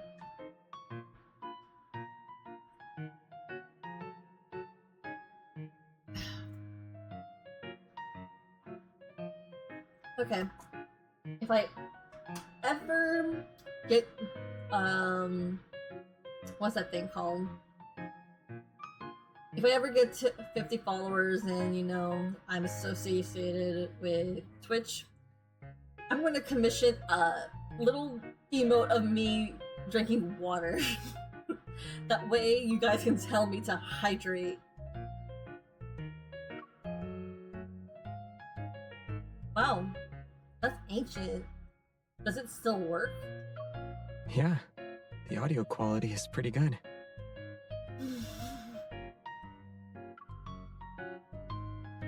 He grabs a pair of old wired earbuds. It's clear he's going to read while listening to music, but just as he opens the book, he hesitates. That bounty you mentioned. How much? Bounty? A rare creature like you. Easily 10 million? Maybe 50 million? Oh, Oh? He picks up his phone and casually starts typing something. I lean over and peek at the screen.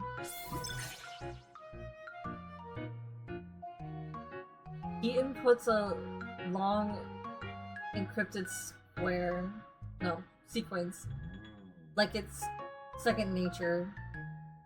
A few seconds later, a bounty board appears in the dark web. Oh no, he did not! Lumiere? not anymore. Their system updates very quickly. There's already a bounty on Xavier. Xavier, what the heck? No, don't do this to yourself.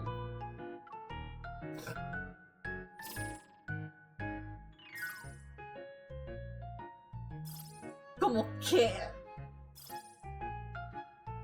But what? Xavier, what the heck? The bounty under Xavier's photo flickers. It's consistently being updated. Looks like they added a 0 compared to Lumiere's. Oh no.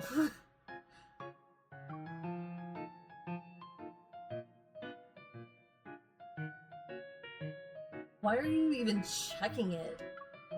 I thought you might actually call the bureau. I figured I should at least get some hush money in advance.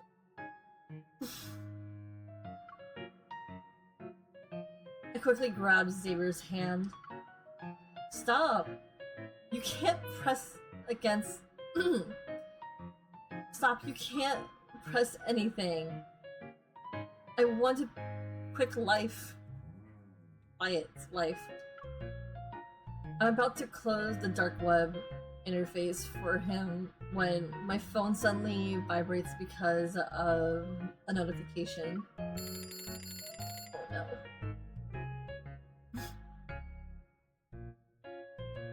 To keep him from noticing the gifts I've been preparing, I deliberately left the reminder vague.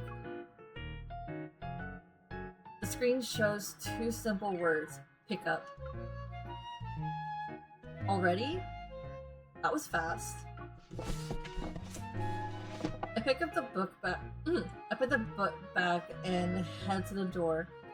Then I remember something and glance back at Xavier. He's still lounging on the sofa. Oh right, I was so busy bringing over the books I didn't have room for at home that I forgot my bookshelf is still a mess. Do you need help? Yeah. You can take your time though. Organize it carefully. I'll stay downstairs and tidy things up until you get back. Don't take too long. And don't forget what we promised tonight.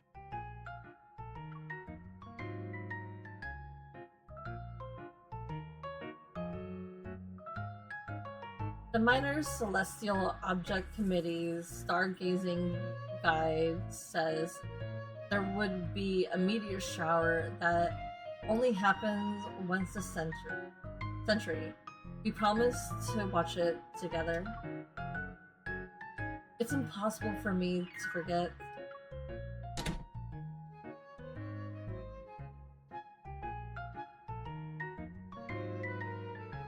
As soon as the door closes, I notice a notification from the dark web resounds. Xavier looks down and realizes his thumb somehow found its way to the post bounty button. The bounty has been posted. Target: Xavier. Gender: Male. Height. Oh, This man. Oh. Xavier, you dumb. The smell of warm bread and sugar fills the air, but the man behind the counter appears as if all his life force has been sucked out. Welcome. Please feel free to look. Hi, I'm here to pick up the custom cookie order. He glances at me. His gaze barely moves. Oh, it's you. Why couldn't you arrive later? If you waited another 30 minutes, I'd be off duty.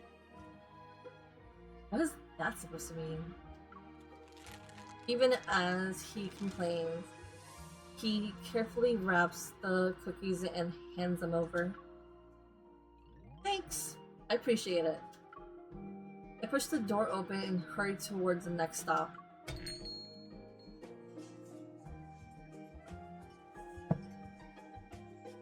After I sit down and in order to trade drinks, a gray-haired woman walks in.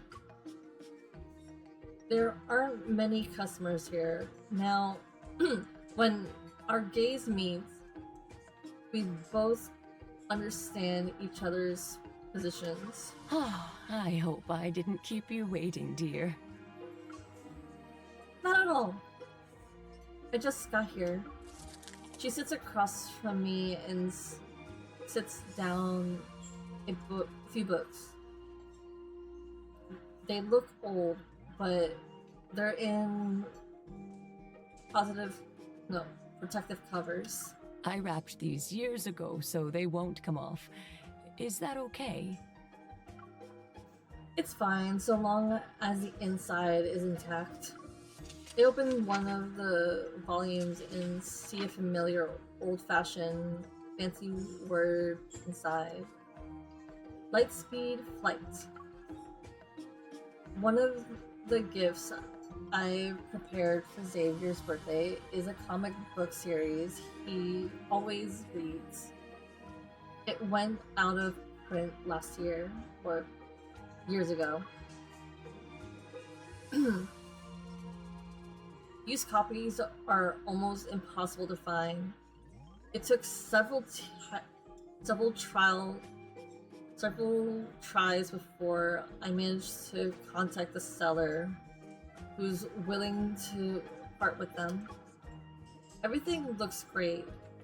Thank you for being willing to sell them. I loved this comic book series when I was younger. That's why I always kept these in good condition. It's rare to meet a young person who's willing to go to such lengths to find them. It makes me happy. Actually, it's a birthday gift for my friend. She looks curious. Your friend is around your age, right? Oh, won't young people think old comic books like this are outdated? This friend of mine, he always seems calm and never shows a strong preference for something. He's hard to read too, but he's been reading comic books lately, and he's really serious about the series. Since Lightspeed Flight went out of print because of the Chronoriff catastrophe, and is hard to find, I figured it's a gift you like. She nods before sighing with understanding. Once you know half a story, you want to see how it ends. If you don't know when the hero began their journey, or where they're headed, you'll only be left with regrets. Excuse me. Yeah, you're right. Her words, for some reason, make me think of Xavier. But now this story is starting to feel old again.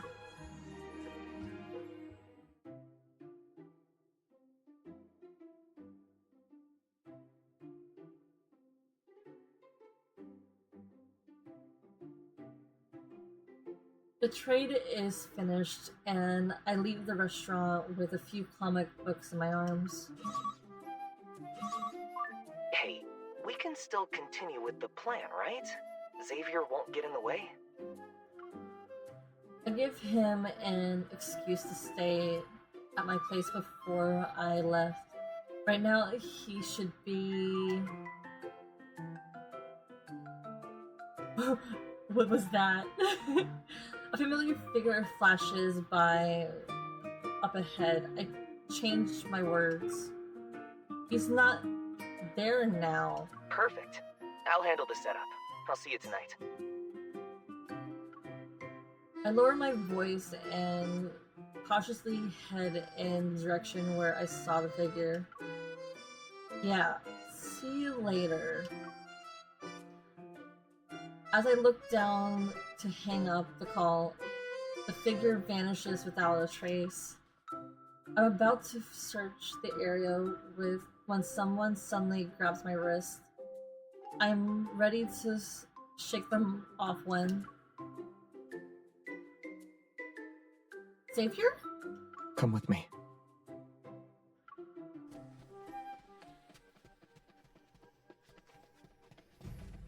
Xavier takes my hand and pulls me into a nearby alley. I hide the comics behind my back.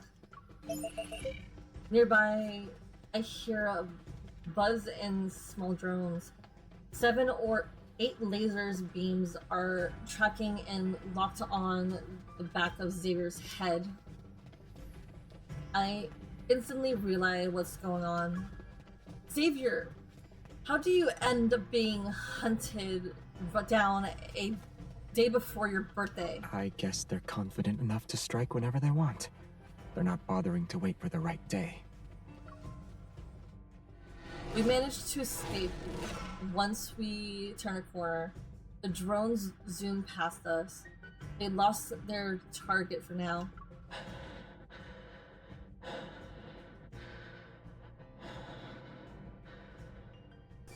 Did we save that? Fudge. We can't save the heavy breathing.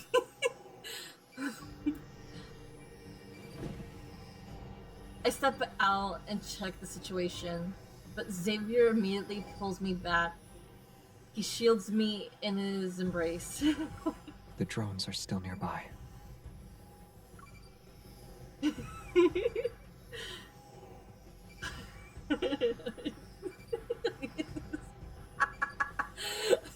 I don't need to save any deep breathing. I know, but they're not here for me. Xavier lowers his gaze and sheepishly rubs his nose. So, are they after Lumiere, the leader of the backtrackers, or is there another identity I don't know about? It looks like I've made too many enemies, but... Locking onto target. What's the plan? Xavier grabs the simplest possible answer, or gives the simplest answer. Run. We sprint through the narrow alleyway. The drones sound behind us grow louder. The cookies you bought today smell great. Which bakery are they from? Can we save the laugh? Give me a second. The cookies you bought today smell great. Which bakery are they from? I want that laugh. Damn it!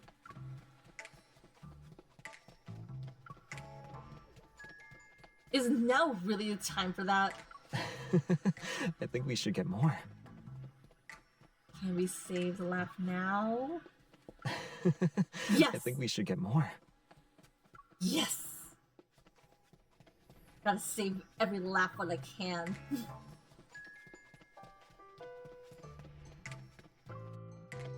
Just as he says it, he suddenly changes directions and yanks me in the process. We practically crashed through a nearby storefront. Why did you come back? Xavier and I dash behind the counter and crouch.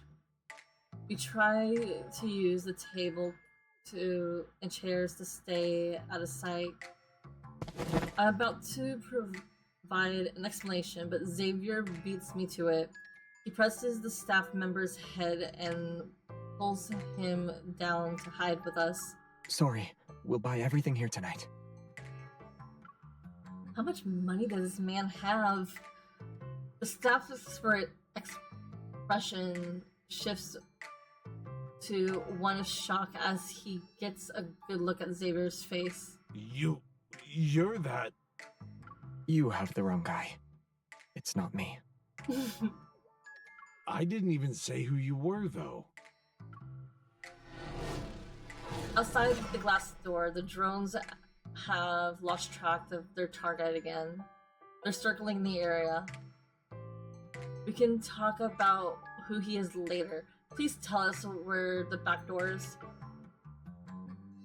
The staff still dazed points towards it. Xavier and I immediately starts running. I must be hallucinating from baking too long. There's no way he still looks that young after all these years. But he looks exactly like the guy from the club I worked at. The one who said he was an undercover cop. The voice fades as the back door closes behind us. I glance at Xavier and he silently averts his gaze. Club? Undercover cop? It's another long story. How long? Oh, never mind. I know how long. It's literally in his anecdotes. Which we'll one day read on stream. Not today, though. But right now...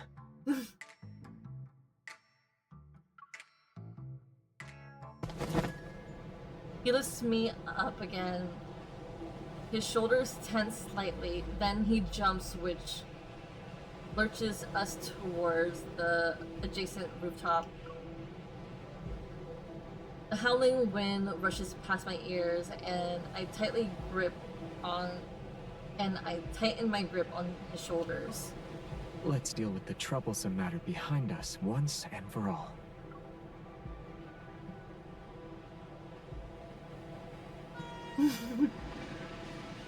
I'm not gatekeeping any lore. It's literally in the game.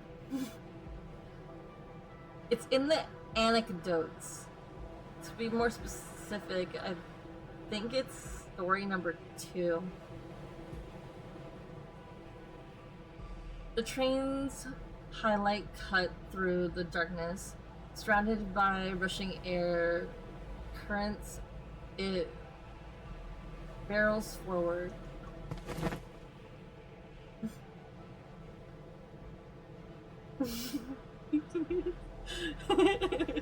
Okay. Just here for the vibes. I get it.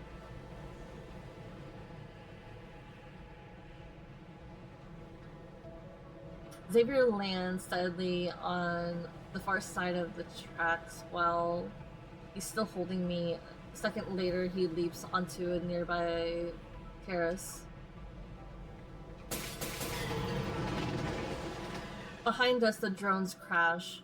Some are knocked out of the air by the turbulence, and others are dragged under the train.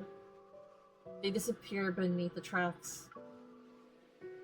It's finally over. The city noise feels distant now. It's as if the small traces we're on traces. Yeah, terraces. Paris, where on cuts it all the way.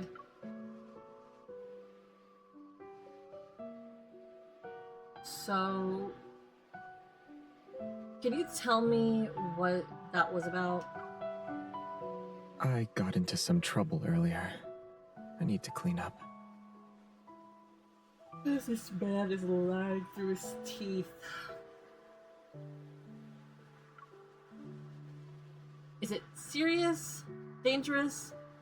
I'll come with you. No need. He sees the worry in my expression and gently shakes his head. It's not serious or dangerous. And it's not that I don't need you. You just look really pretty tonight. I don't want your dress to get dirty. Huh? Then I guess you're racing a meteor shower. Try to come back before the stars do. I'll be quick.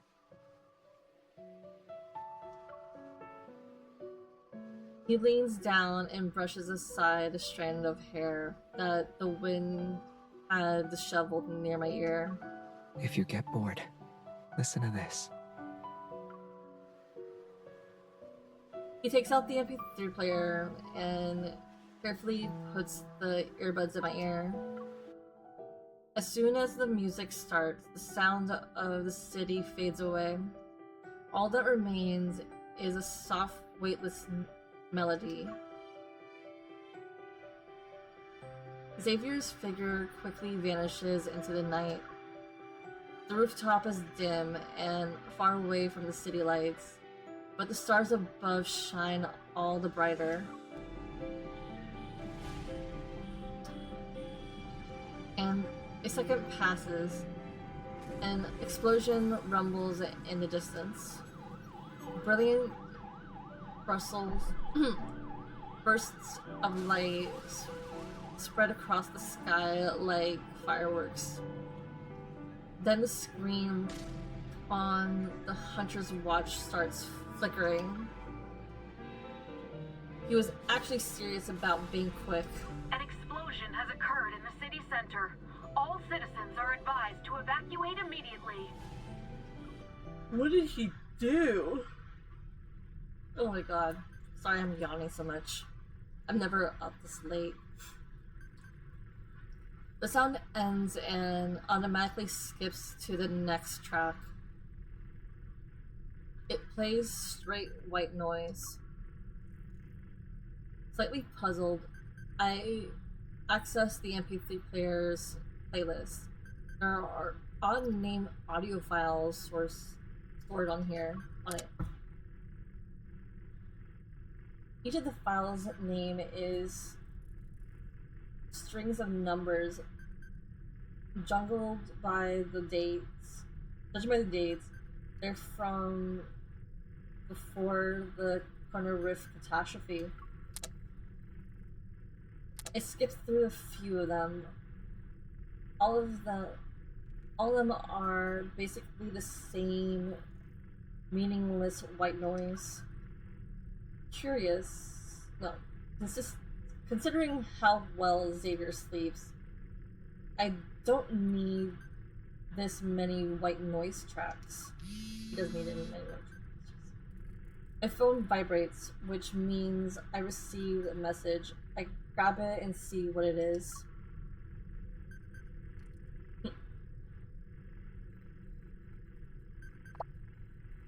I'm still on the terrace. But the meteor are a little too late tonight. So you can take your time. Okay. I'm on my way. Oop, that's not what I wanted. Nope. I put the phone down. The white noise is still playing in my ear, but for some reason, my heart feels strangely calm. Tilt my head back, look at the night sky, and wait for the meteor shower to begin. I'm also waiting for the person who promised to watch it with me.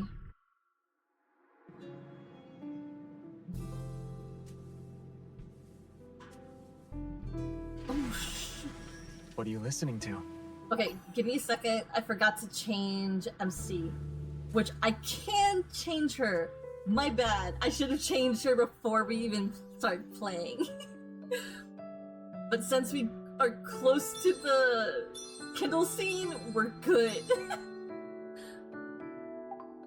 Give me a second.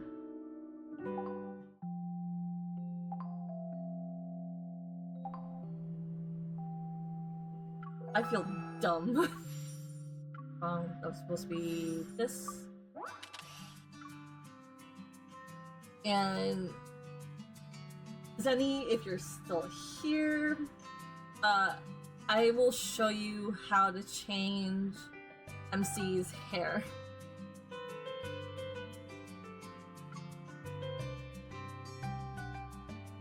So you go to accessories. Apparently you're supposed to equip the accessory. I suggest using the cat ears because I don't think we're ever gonna get that again.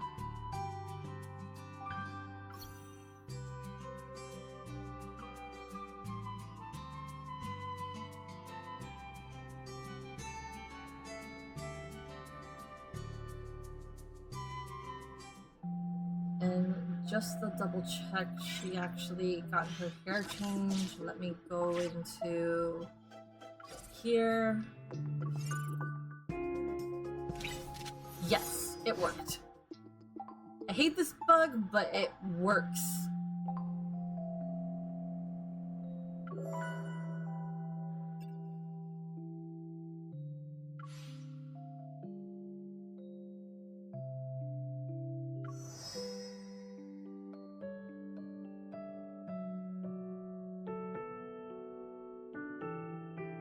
Continue.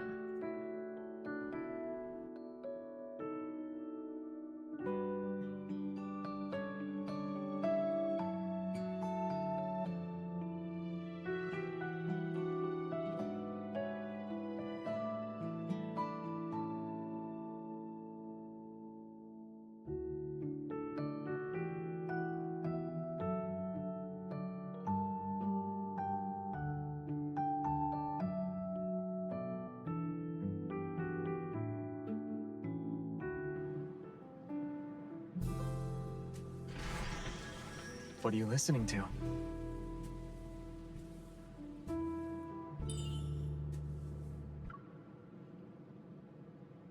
The sound of hatching. The sounds of a hatch opening and the window blowing past the trees.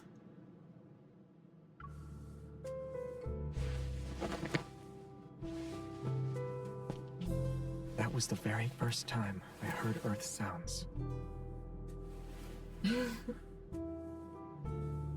By the way, with him being in that pose before, that was the sexiest thing I've ever seen.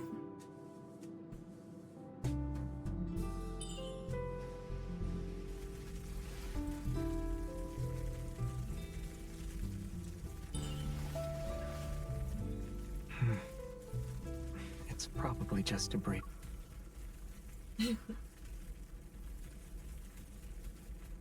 Valid. Yeah, thanks. And welcome to the chat. Powerberry? How do you want me to call you? Berry? Powerberry?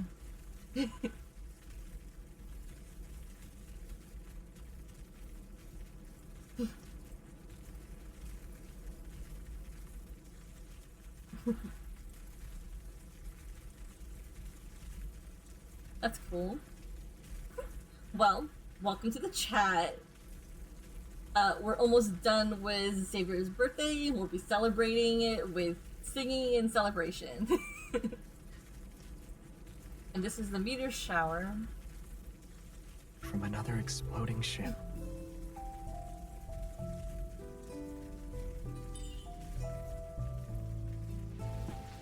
That's why you should cherish me. Oh, I cherish you so many times. Traveling through the space really is dangerous. Shooting star.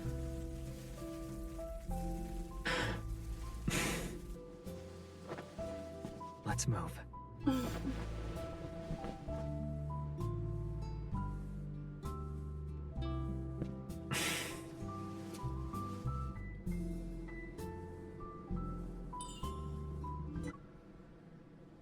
The first shooting star is luckiest one. Oh well.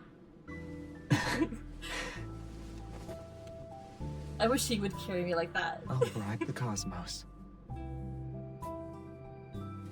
It'll give you the best star.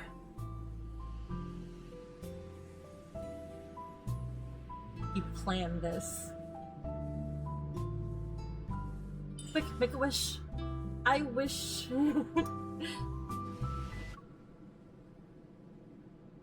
I hope all of Xavier's birthday wishes come true. Aw, MC had the same wish I had!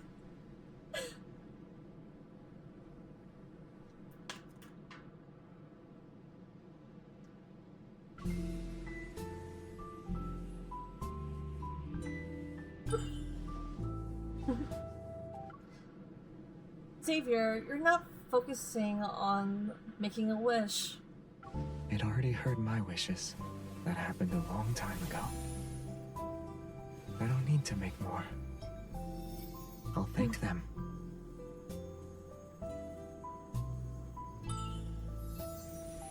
Curious? Then allow me to say it instead. You said my secrets are like dark matter, invisible and impossible to observe.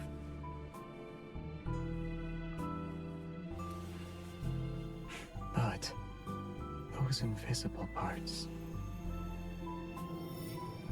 they move toward your light.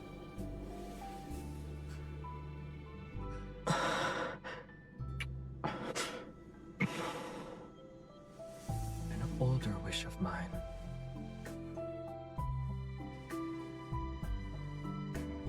was to meet you. Oh. And right now, My I have you. I'll never let go. Oh. Mi corazón. Mi bunny.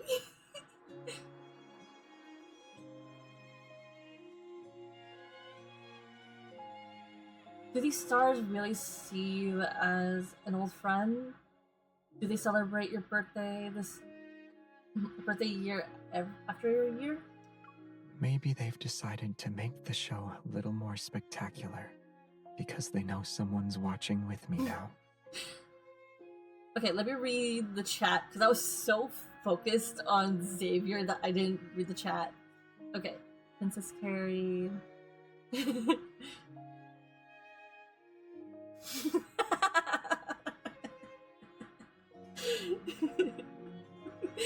Barry.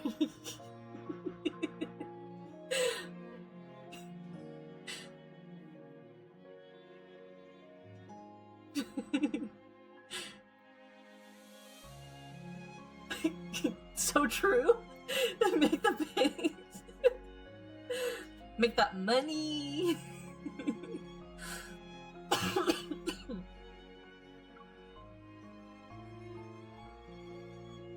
But you're like these shooting stars. You're from the other end of the universe. If you disappear one day, I'm not sure where you look for. I'm not sure where to look for you. This person walking towards me, I don't know how many choices he has made before arriving here. All of it was to end up here on this ordinary rooftop to share a pair of earbuds with me while looking up at the same night sky. Then stay where you are. Do what you did earlier. Whether you're buying your favorite bread or just wandering around, I'll always find you. Stop. That sounds like a threat. And a promise. Oh.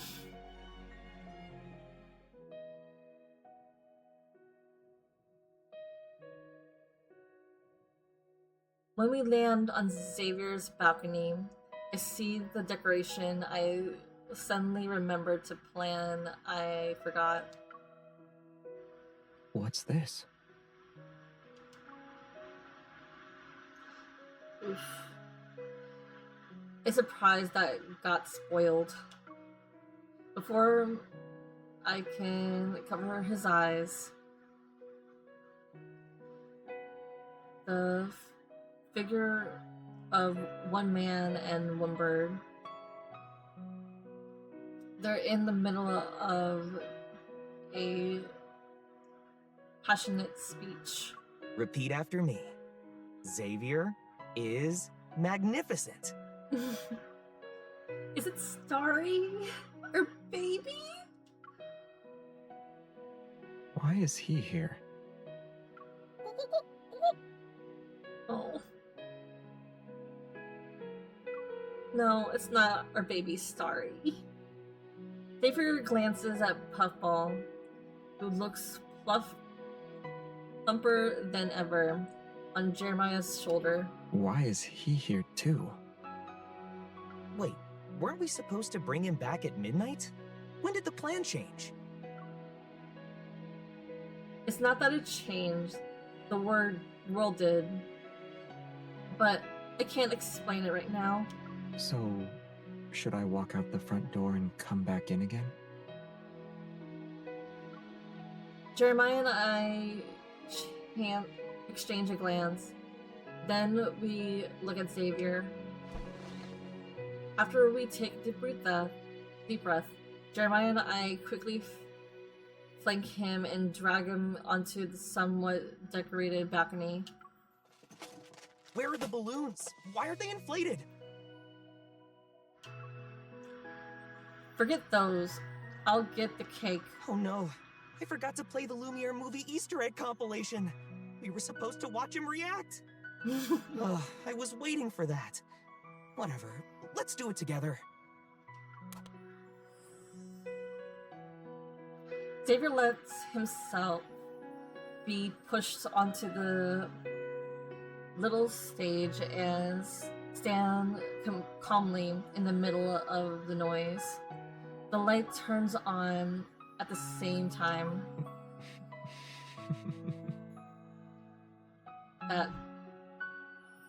Can we save that?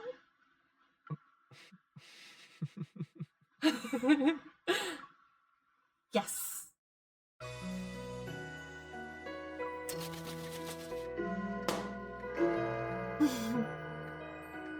At the chime of midnight, Puffball flies up with practiced ease and pops the balloons in midair. The banner unfurls from above. It says, "Happy birthday, Xavier." Happy birthday! Happy birthday, Xavier. Before I can stand on my tippy toes, Xavier brushes aside the streamers and leans down towards me. You're used to this routine. His unwavering gaze stays on me. So can I expect to hear something more touching this year? Jeremiah said you're the son of some powerful leader in your homeland. I don't know what kind of political system that place has, but I hear your coming of age ceremony involved an observatory.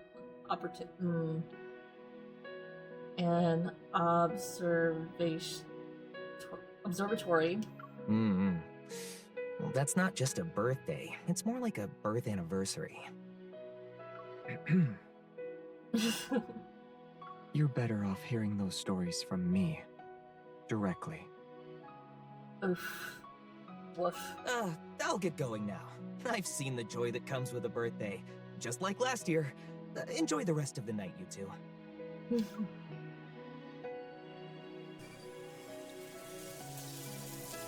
Jeremiah lets out an awkward chuckle. As he steps towards the door, he suddenly freezes.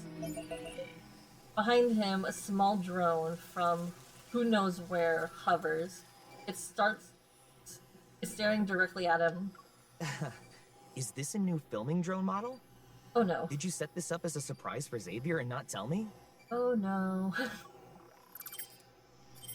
Oh, it's flashing red now. Should I smile for the kid? No. Oh no.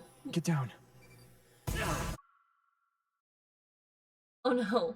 One managed to escape.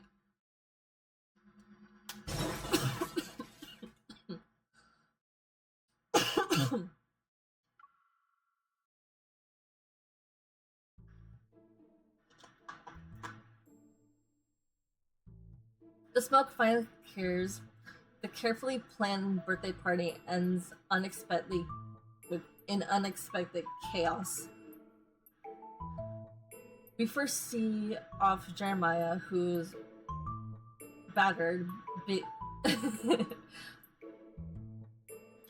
bitter, and swearing to get revenge for the explosion, and we call property management.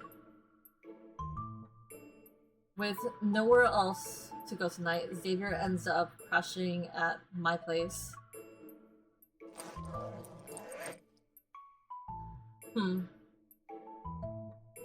You quickly packed those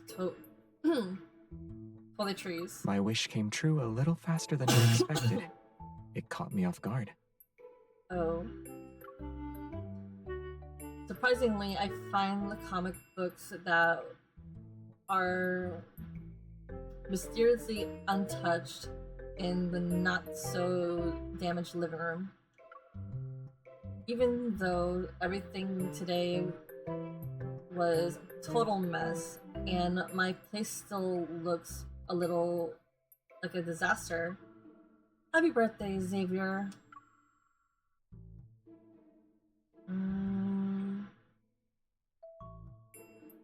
May you always shine bright. May your favorite comic book series, may your life be happy and uneventful.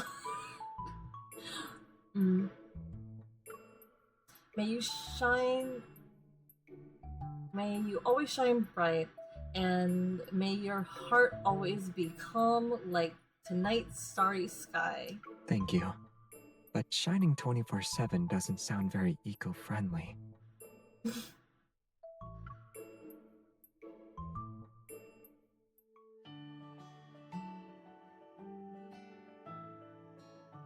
One week later, Xavier's home is finally back to how it was. Hello, sir. The renovations are complete. You can move back in as early as tomorrow night. Thanks. Excuse me. He doesn't look happy in the slightest. After the staff leave, Xavier turns to me. Let me stay with you for one more night.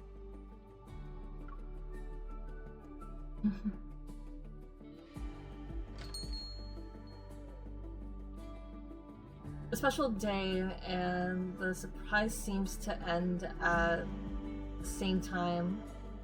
Life returns to a normal routine. We visit the usual bakery. Alexander, the staff guy, is still grumpily behind the counter like always. But in the end, he still carefully packs up the last 2 golden flaky croissants for us. Reheat for 5 minutes in the oven. Top and bottom heat, 180 degrees. Of course. Even calm days have their surprises.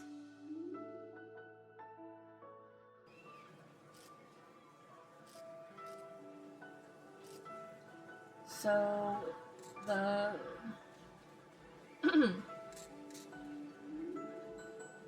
so the balding man on stage, the one with the super cutest pen name, that's the author of the comic book series you've been following this whole time? Yeah. I only found out recently. After the Chrono Rift catastrophe, he changed his pen name and started creating again. But what did you even say up there? He got all fired up before bursting into tears. I said the suit-wearing villain in chapter 232 of his last comic book series felt more like a plot device, and his death was kind of weird. But I hope he keeps creating. I'll keep reading his works. I'm not used to being up this late.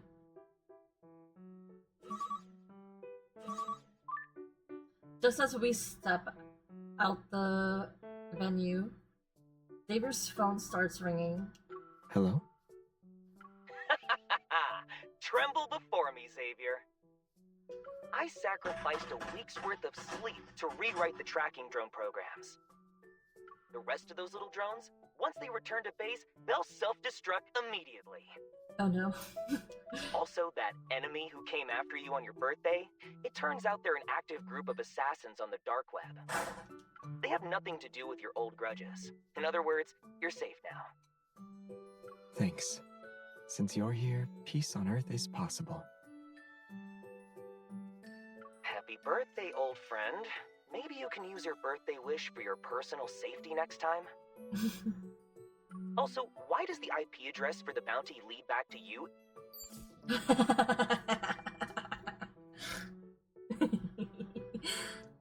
Huh? Why did he call Sun something N? It's nothing. I bet Jeremiah got too worked up and hung up on accident. Liar. But did you actually accidentally actually accept your own bounty just to make some money? I did the math last night. If we had headed out leads on Xavier, we might have gotten 50 million.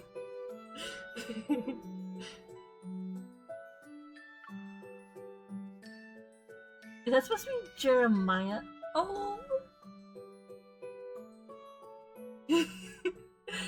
Where did you get those?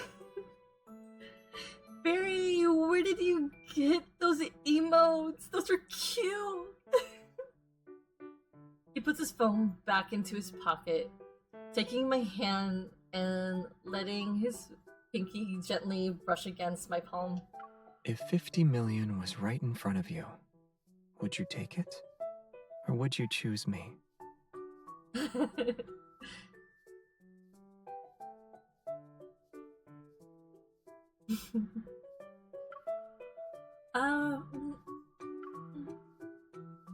You? I'll totally choose the 50 million. You?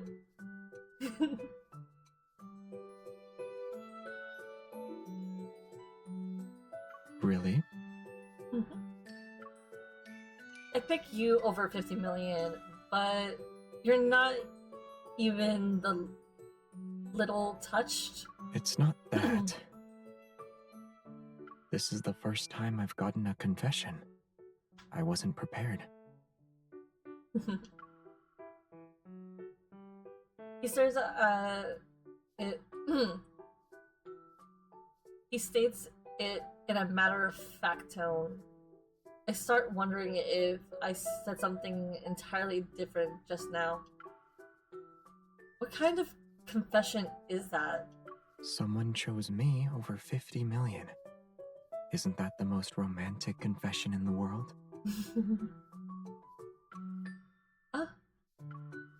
Xavier, your brain always works with great clarity at times like this. The light turns green. People start walking across the crosswalk and pull him with me as we head to the other side of the intersection.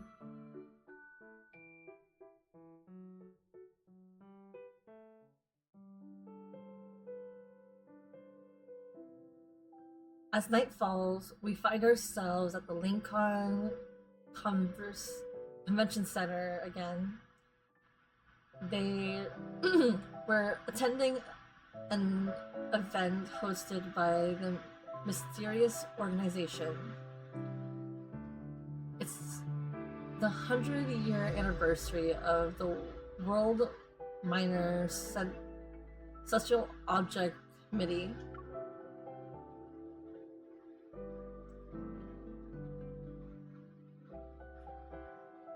Why does he look like a bouncer? Anyway, in this world, some people still use outdated MP3 players, while others send letters to old-fashioned way. I keep turning over the invitations sealed with wax. I inspect every detail. Who knows? There might be other extraterrestrial guests like me hiding in this committee. God, I hope not. The special guest himself is now backstage, dressed in a fine suit. He responds casually when he hears what I said. You brought your camera when we left. I thought you'd be watching me from the audience.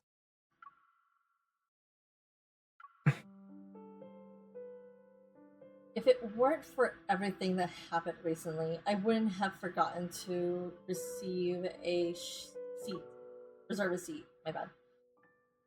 He fakes a pained expression, his brows furrowed, but the happiness in his eyes remain undiminished. Mr. Xavier, you'll be on stage in 3 minutes. Please get ready.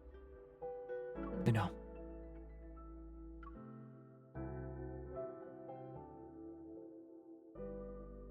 I snap back to reality and peek through the gap in the curtain. Below lies a packed audience. I used to think this kind of stuff, ceremonial groups was a relic of the past. But it turns out people of all ages and backgrounds share the love for the stars and the universe. Aren't you nervous? You'll be giving a speech in front of so many people. Having lowered my voice to ask that question, I almost start feeling nervous on his behalf.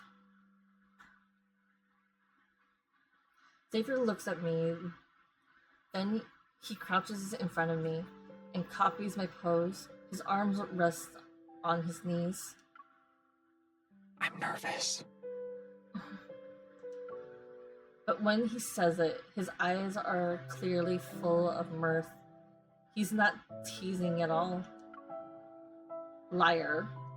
As requested by the Discoverer, asteroid number 470246 will be named... Oh no. I'm not looking forward to this. Okay. The Not-So-Bad Star. Xavier, why? You could have named it after anything. Hell, our name. But this?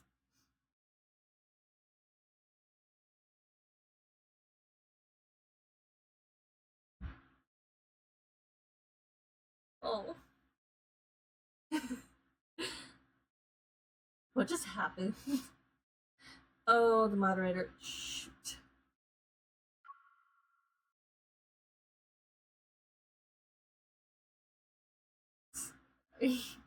Who would name an asteroid that?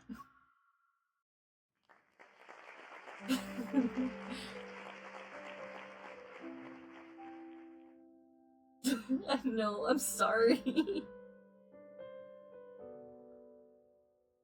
The audience falls silent for a beat, then a soft palette round of applause starts.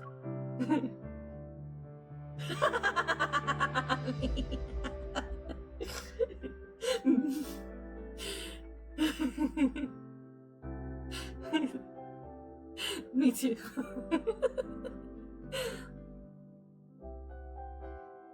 That's 1 minute left before he got on stage. Xavier glances at me before looking at the audience beyond the curtain. At events like this, do people usually say something else along with what's in the script? In my mind, scenes from afterwards show in Gaia's fresh way. Alice. Yes. I mean, it would have been better if it was the bunny star or our name or like Xavier's star or Xavier's bunnies or this, I don't know, snow bunnies, I don't know, starry something better than the not so bad star. In my mind, scenes from afterwards show a Alice flashing by. If it were me, I guess I'd say thank you. Who am I thinking?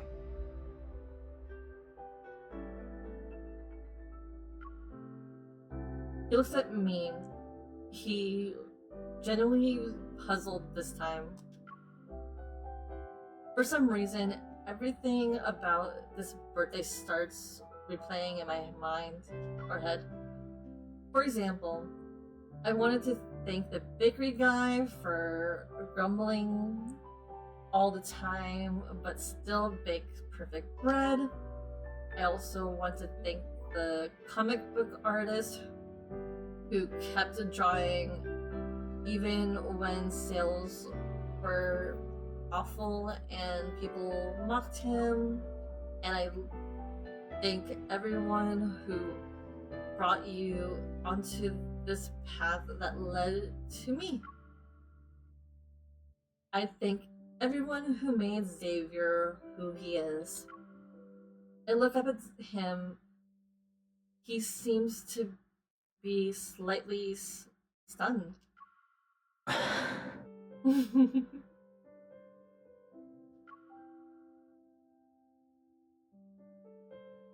Then the one I should thank the most. That person is you. Thank you for existing. Oh. Behind him, the holographic display that shows the Milky Way hunting itself deeper into the cosmos at 110 kilometers per second. The simulation or simulated object moves behind him, and then he seems like one of the last little stars drifting through them. But this person is probably clueless about the kind of light he gives off.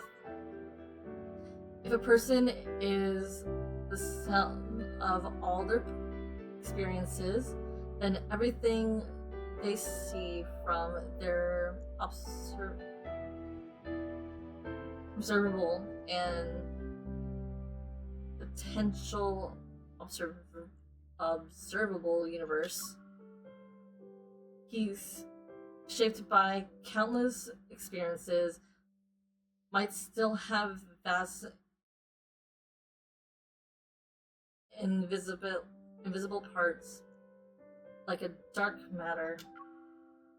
But after meeting me, surely some part of him has changed, all because of me. And the person standing in front of me right now is the one and only Xavier, the version that belongs only to this moment and to me. I'm about to go. Shouldn't I get a little encouragement for a nerve-wracking moment? As if annoyed that I spaced out, he tightens his grip on my fingers and leans in. Before I can respond, a gentle kiss lands on my lips without warning. Aww. Now, let's welcome the discoverer of this asteroid, our passionate astronomy enthusiast, Mr. Xavier, to the stage. As the final 10 seconds count down, I gently cradle his face in my hands. Xavier, the universe is vast.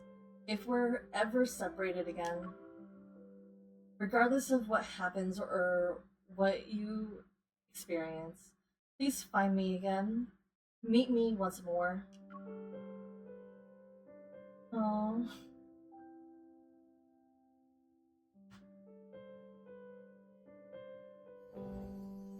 That was beautiful.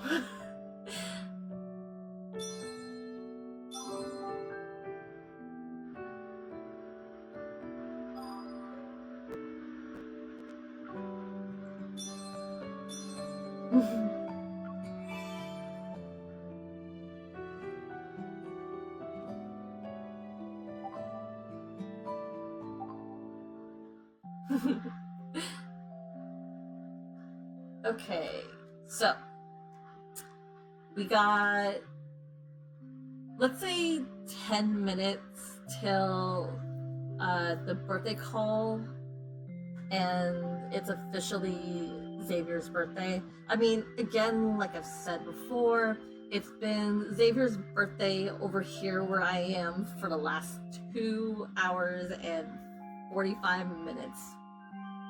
So, since I already have all the birthday cards up to this point, let's check them out before the birthday. So let me just remove this.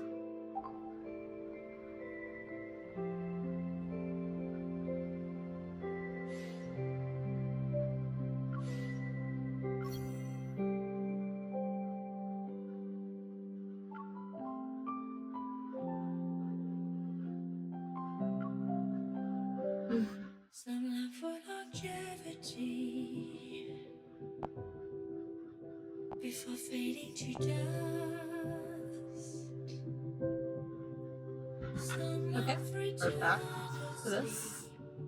as eulogy chanted by stars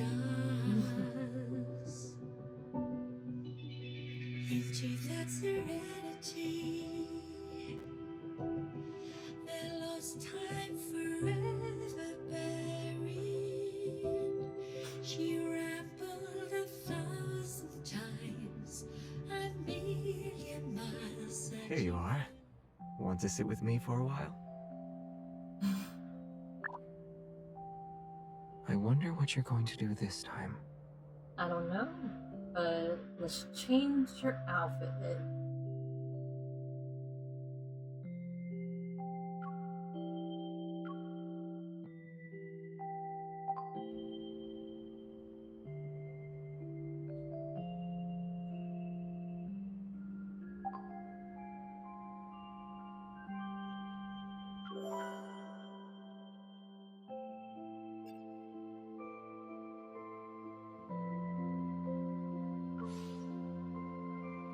This was the one from last year, which I already read his card last Saturday, what I pulled.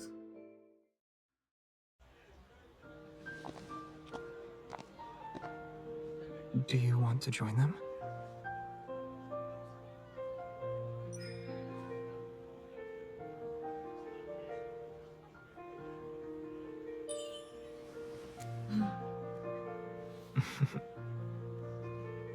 Sure. Though a gentleman usually waits for the girl he likes to say yes.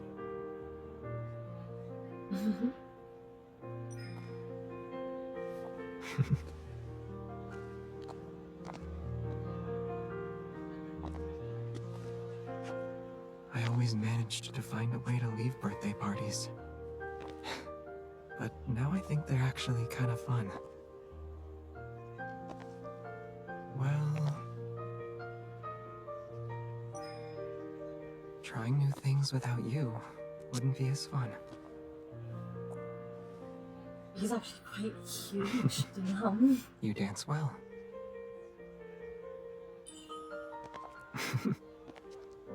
You didn't hear me?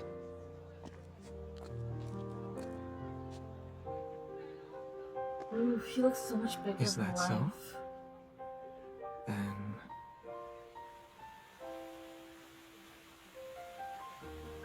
Damn, this camera angle.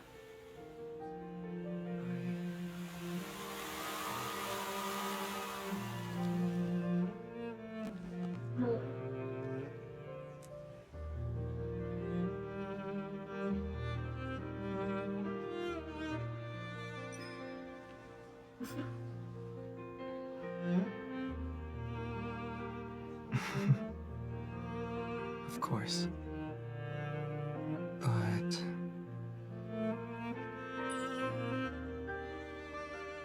is that it? His ears are so red.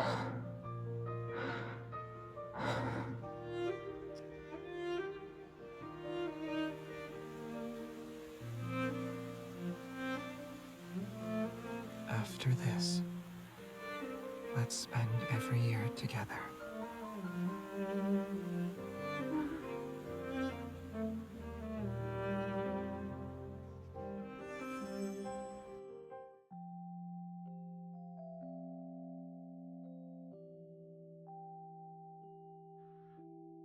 I wonder what next year is gonna be like.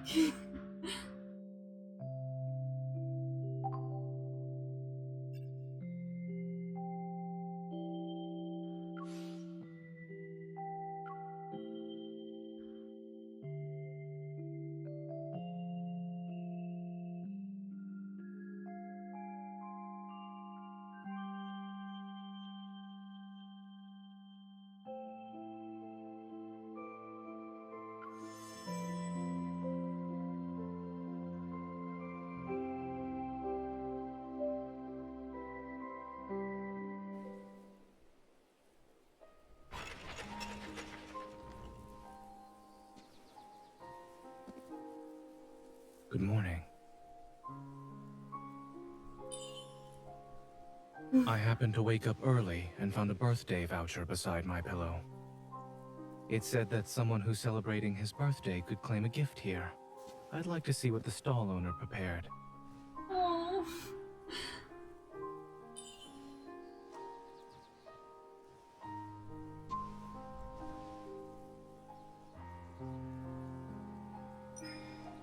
Is this another one of your little tricks?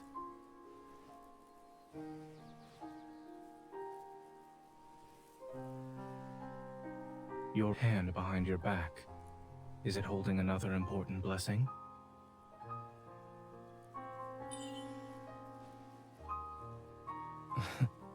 I already used my birthday voucher. I'll take whatever you have.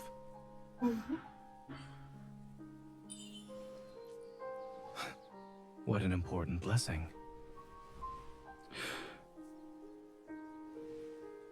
I must share it with you. Oh.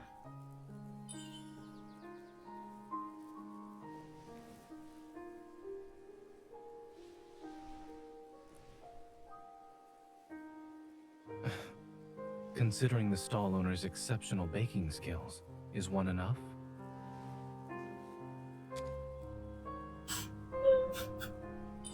I'm gonna cry.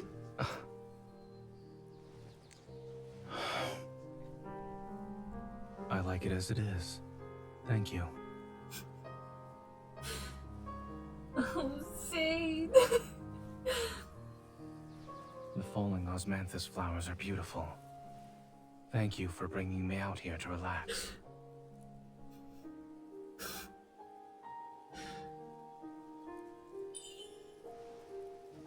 After this surprise, would the What's stall wrong, owner like to Clee? join Why are me in you viewing the crying? flowers?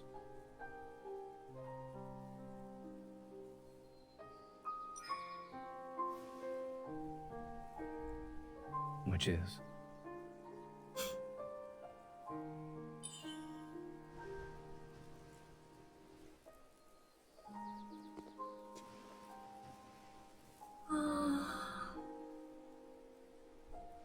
Ouch.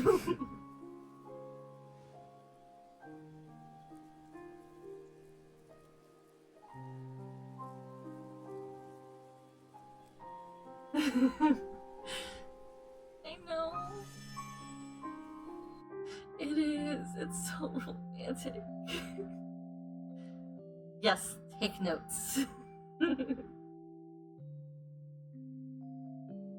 Reasonable.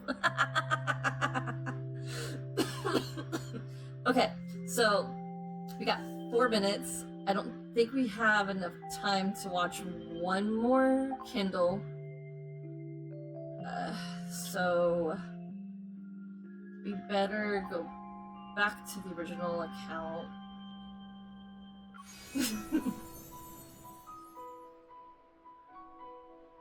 I mean, we can read it here. I just need to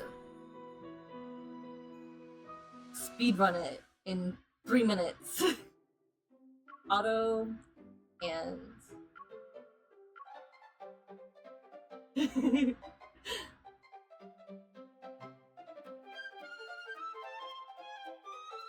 oh no, I think I made the game I made the game crash.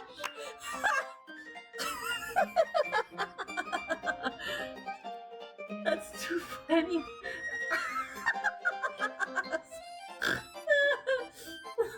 Why am I not surprised? I made the game crash. Okay, gotta restart it anyway.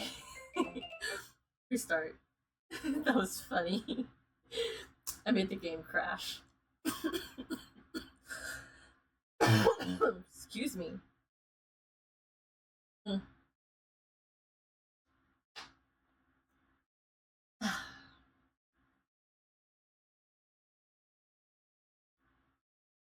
That was too funny. And did we say that we were gonna crash at one point? At least it happened towards like the end of the event.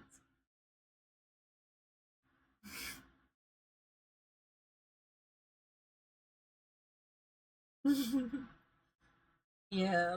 Some love for longevity before fading to dust. Okay, let me change over to Xavier's account and then we will stay there for the rest of the night. Eulogy chanted by stars. Because we got 2 minutes till the birthday call. Their lost time forever buried. She rambled 1,000 And I'm gonna be going through all of this tomorrow, today. I'm awake. Sure you are, sweetheart. Sure you are. Okay, so we got 2 minutes left. Is Barry still here? If you are, hi Barry!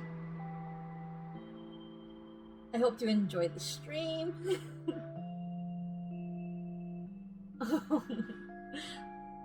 No, I don't. They can sleep whenever they please. Yeah.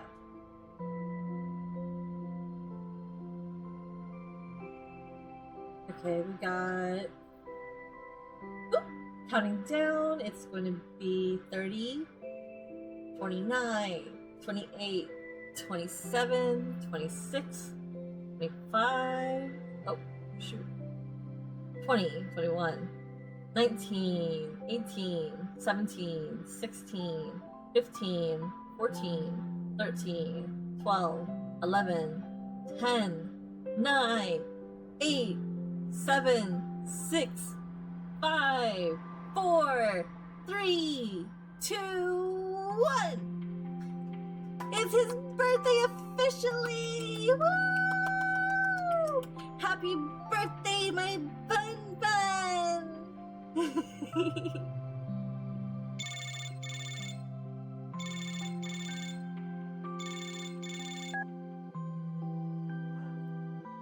I'm guessing you didn't want the meteor shower to end when we saw it earlier. Was I right? Nope. I wanted to let you know that the meteor shower isn't over yet. Oh. Look outside if you don't believe me. I'm not It's lying. beautiful. There really are more shooting stars. They're spaced further apart. Aww. They're beautiful. Actually, it might be more than just a little while. People are supposed to be extremely lucky on their birthday, right? Mm-hmm. Maybe the one that set off is taking its time. Let's wait a little longer. Yeah, appreciating the scenery of the cosmos is worthwhile. But not every traveler feels that way. I was more focused on reaching my destination than admiring it back then. At the time, a lot of stars that were in the cosmos heard my wish. I'm glad they did. With that wish now fulfilled, I can thank them on my birthday with the person who was related to it. It's important. But listening to the cosmos with you is equally important. Even if it makes us miss the first shooting star. Our bad luck shouldn't make us miss it twice in one day, though. Oh, here it comes. It's not just one shooting star. There are 2. Maybe they took their time during their journey because they have each other. I'm not making things up. If I had you with me back then, we might have been carefree cosmic travelers too. We'd bet on which planet is older, speculate about where alien life might exist. But if that were the case, then the spaceship's recordings would be filled with our chatter. You look even more sad than when you missed the first shooting star. Sometimes you walk alone so you can walk better with another person. I think I already walked on a road that's long enough to complete the paths we needed to take separately. So, you have no choice but to accompany me for an even longer road that's ahead of us. Okay. Feliz cumpleaños, mon amour.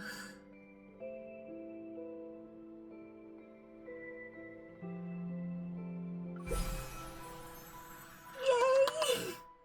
Okay, time to read the final chapter. Da-da-da-da. Da-da-da-da-da. Da-da-da-da.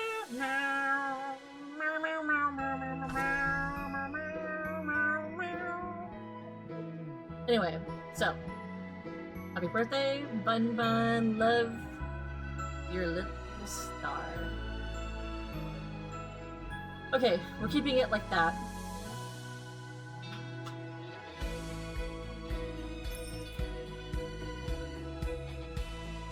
Do we need to change the cake in any way or the birthday card? Because I think it's fine the way it is.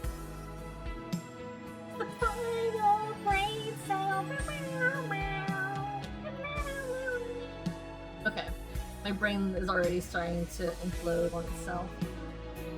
I have 15 more minutes, or however long this chapter is. Anyway, let's read, let's go. I think it's perfect just the way it is.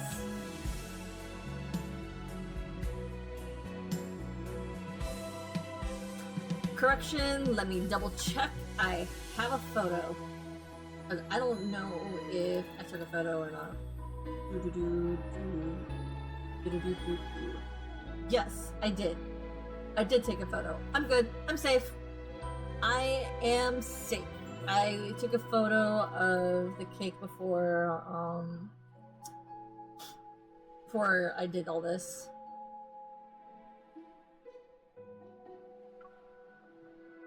Because once we do this, we can't go back. The cake is locked. On his birthday, I used the comics as a base to keep Xavier at my place while I go to my house and handle the final preparations. However, the special guest for my upcoming show, Puffball, an unexpected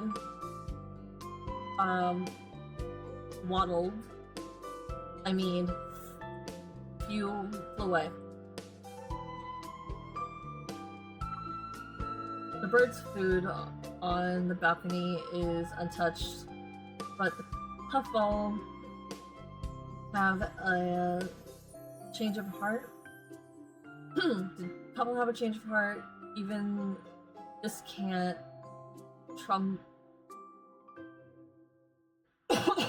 tempt him anymore. Thinking he might be playing in some corner, I cut my hand and mimic a few bird calls. I try to coax him out. This trick works well. I summon Puffball and the birthday boy himself. Is the new friend I'm supposed to introduce to Puffball you? What new friend? Puffball came to your place looking for me. He got very excited when he heard sounds from his own kind, so I brought him over to meet them. So, you kidnapped Puffball. Do I still need to introduce you? Perfect timing. Eating cake on the balcony while the sun sets would be romantic. I can work with this. I pull out the cake I hid under the table, and Xavier looks surprised, but it's obvious he's acting. Stop pretending, Xavier. You figured it out ages ago. It's only because I've been looking forward to it for a very long time. Galaxy Kid has landed on many planets, but it's most reluctant to leave the one you're holding.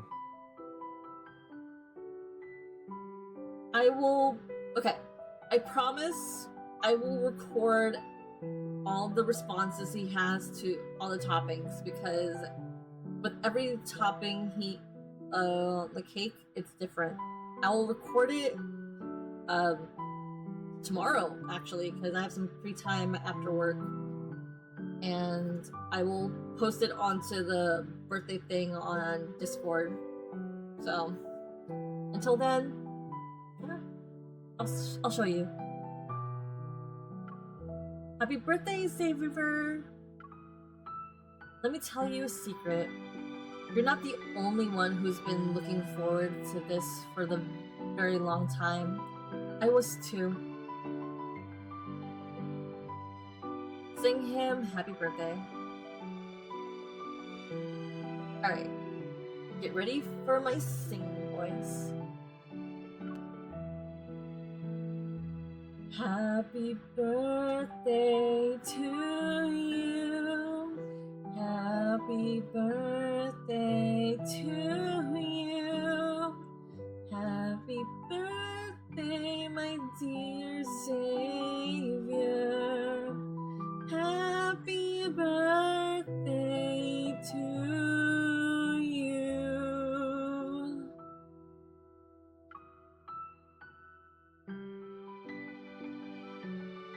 Even after hearing so many of the universe's sounds, I still think your voice is the most beautiful. Thank you. Let's blow out the candle. Look, it's getting dark. It's time for you to make a wish. All the stars have appeared. The stars seem to always hear my wishes.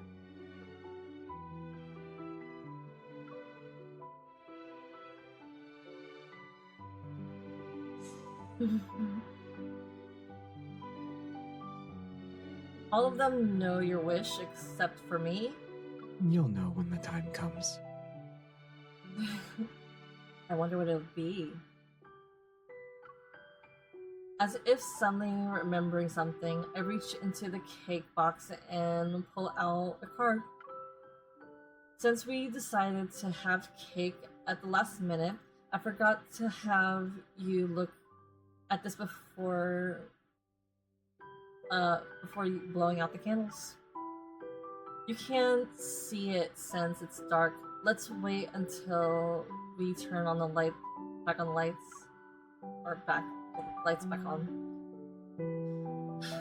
It's as if a switch was pressed. The birthday balloon on the balcony suddenly transforms into dazzling planets. It's bright now. You couldn't even wait a second. Happy birthday, Bun Bun. Love your little star. Xavier looks at the words on the cards. His gaze moves from the top to bottom to the top again. He keeps reading it.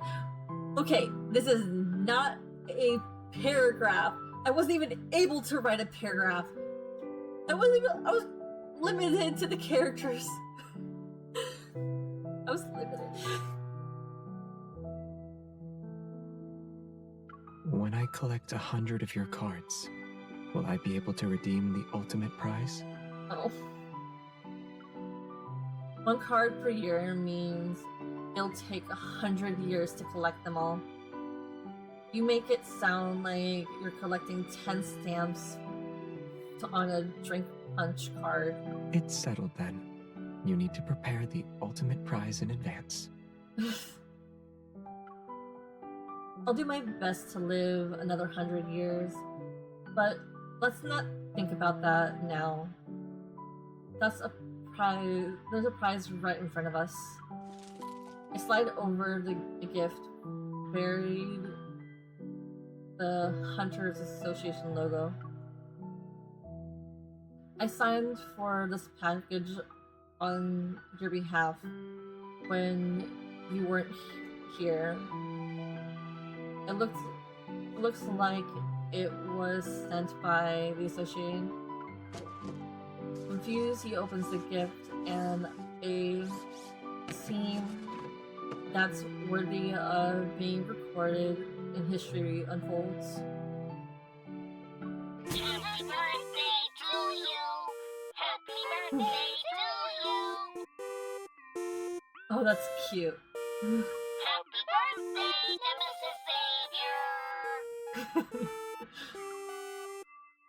On the music box, several familiar-looking wanderers spin and leap in different dancing poses. Pumpkin Magus, Snoozer, Lemonette, Heartbreaker, Mr. Beanie. In the past year, Xavier the Hunter has slain enough wanderers to fill 10 Hunters Association headquarters. There's even a battle report. Your mission success rate is 100%. You've claimed the top spot on the Most Feared by Wanderers leaderboard. Excuse me. After hearing about his own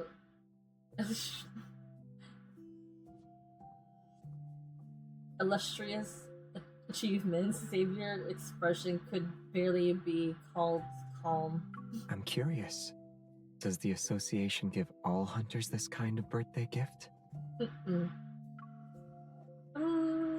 Everyone pinched in to do this. I thought of a concept. Nero and Tara provided the data, and Simone assembled and modified the music box. Of course, it wouldn't be given to you in the association's name without Jenna's approval. When I return to the association's building, I'll thank everyone. It's clear that what he wants to thank them. It's clear that what he wants to thank them for isn't just the birthday gift, but more so the profoundly moving experience. When words got out that your birthday was coming up, everyone asked me about your preferences. They didn't know what to get you.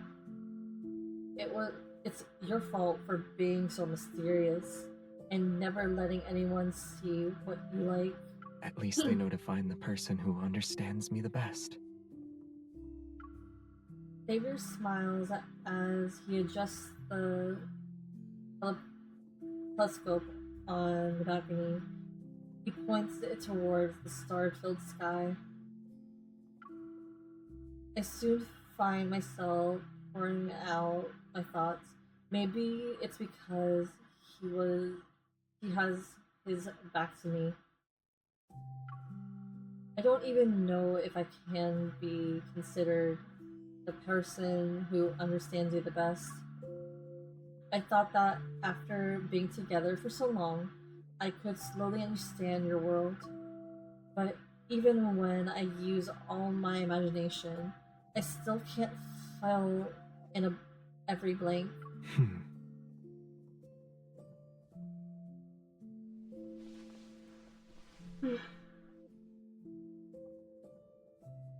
I feel light as Xavier carries me to the telescope. A mysterious asteroid floats in the lens. Can you see it? This is the one I recently cataloged, but it won't have a name until the ceremony. Once it appears before people, all of its data will be observed and recorded. It won't be long until its past is completely revealed. After listening to him, I make the shape of the telescope with my hands and aim at him. Are you saying that if I keep observing and recording you, I'll understand everything about you one day? Through the lens formed by my hand, Xavier is seemingly illuminated by stars. He becomes increasingly clear in my eyes. He guides my hand to rest on his waist. Before we kiss, I hear his voice. Or maybe it's me who wants to drift in this starry sky and fall into your sight. He's so romantic.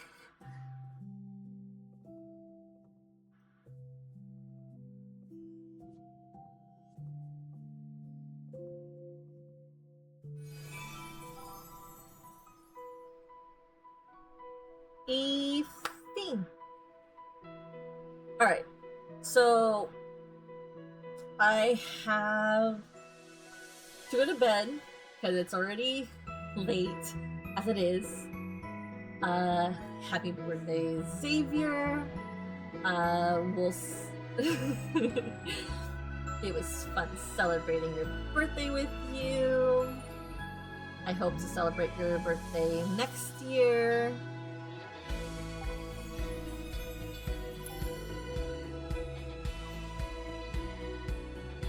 See if I can get all the gifts before leaving.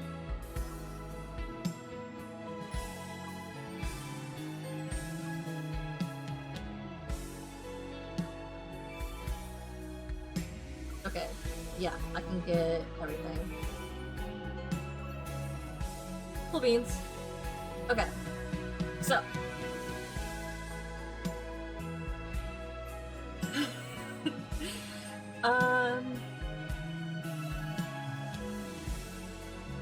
Yeah. Okay, so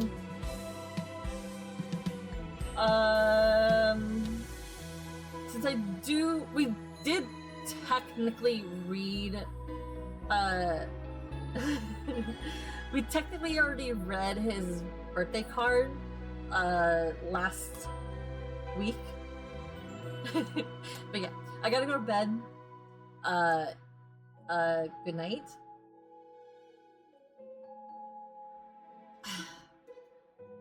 Good night, good morning, good afternoon, good evening. Nos vemos. We'll see each other the 24th, because I'm not gonna be here. Goodbye to everybody. I love you. Love you, love you, love you. See you in a week. I know. Mwah. Te quiero, te amo. Adios, mi amores.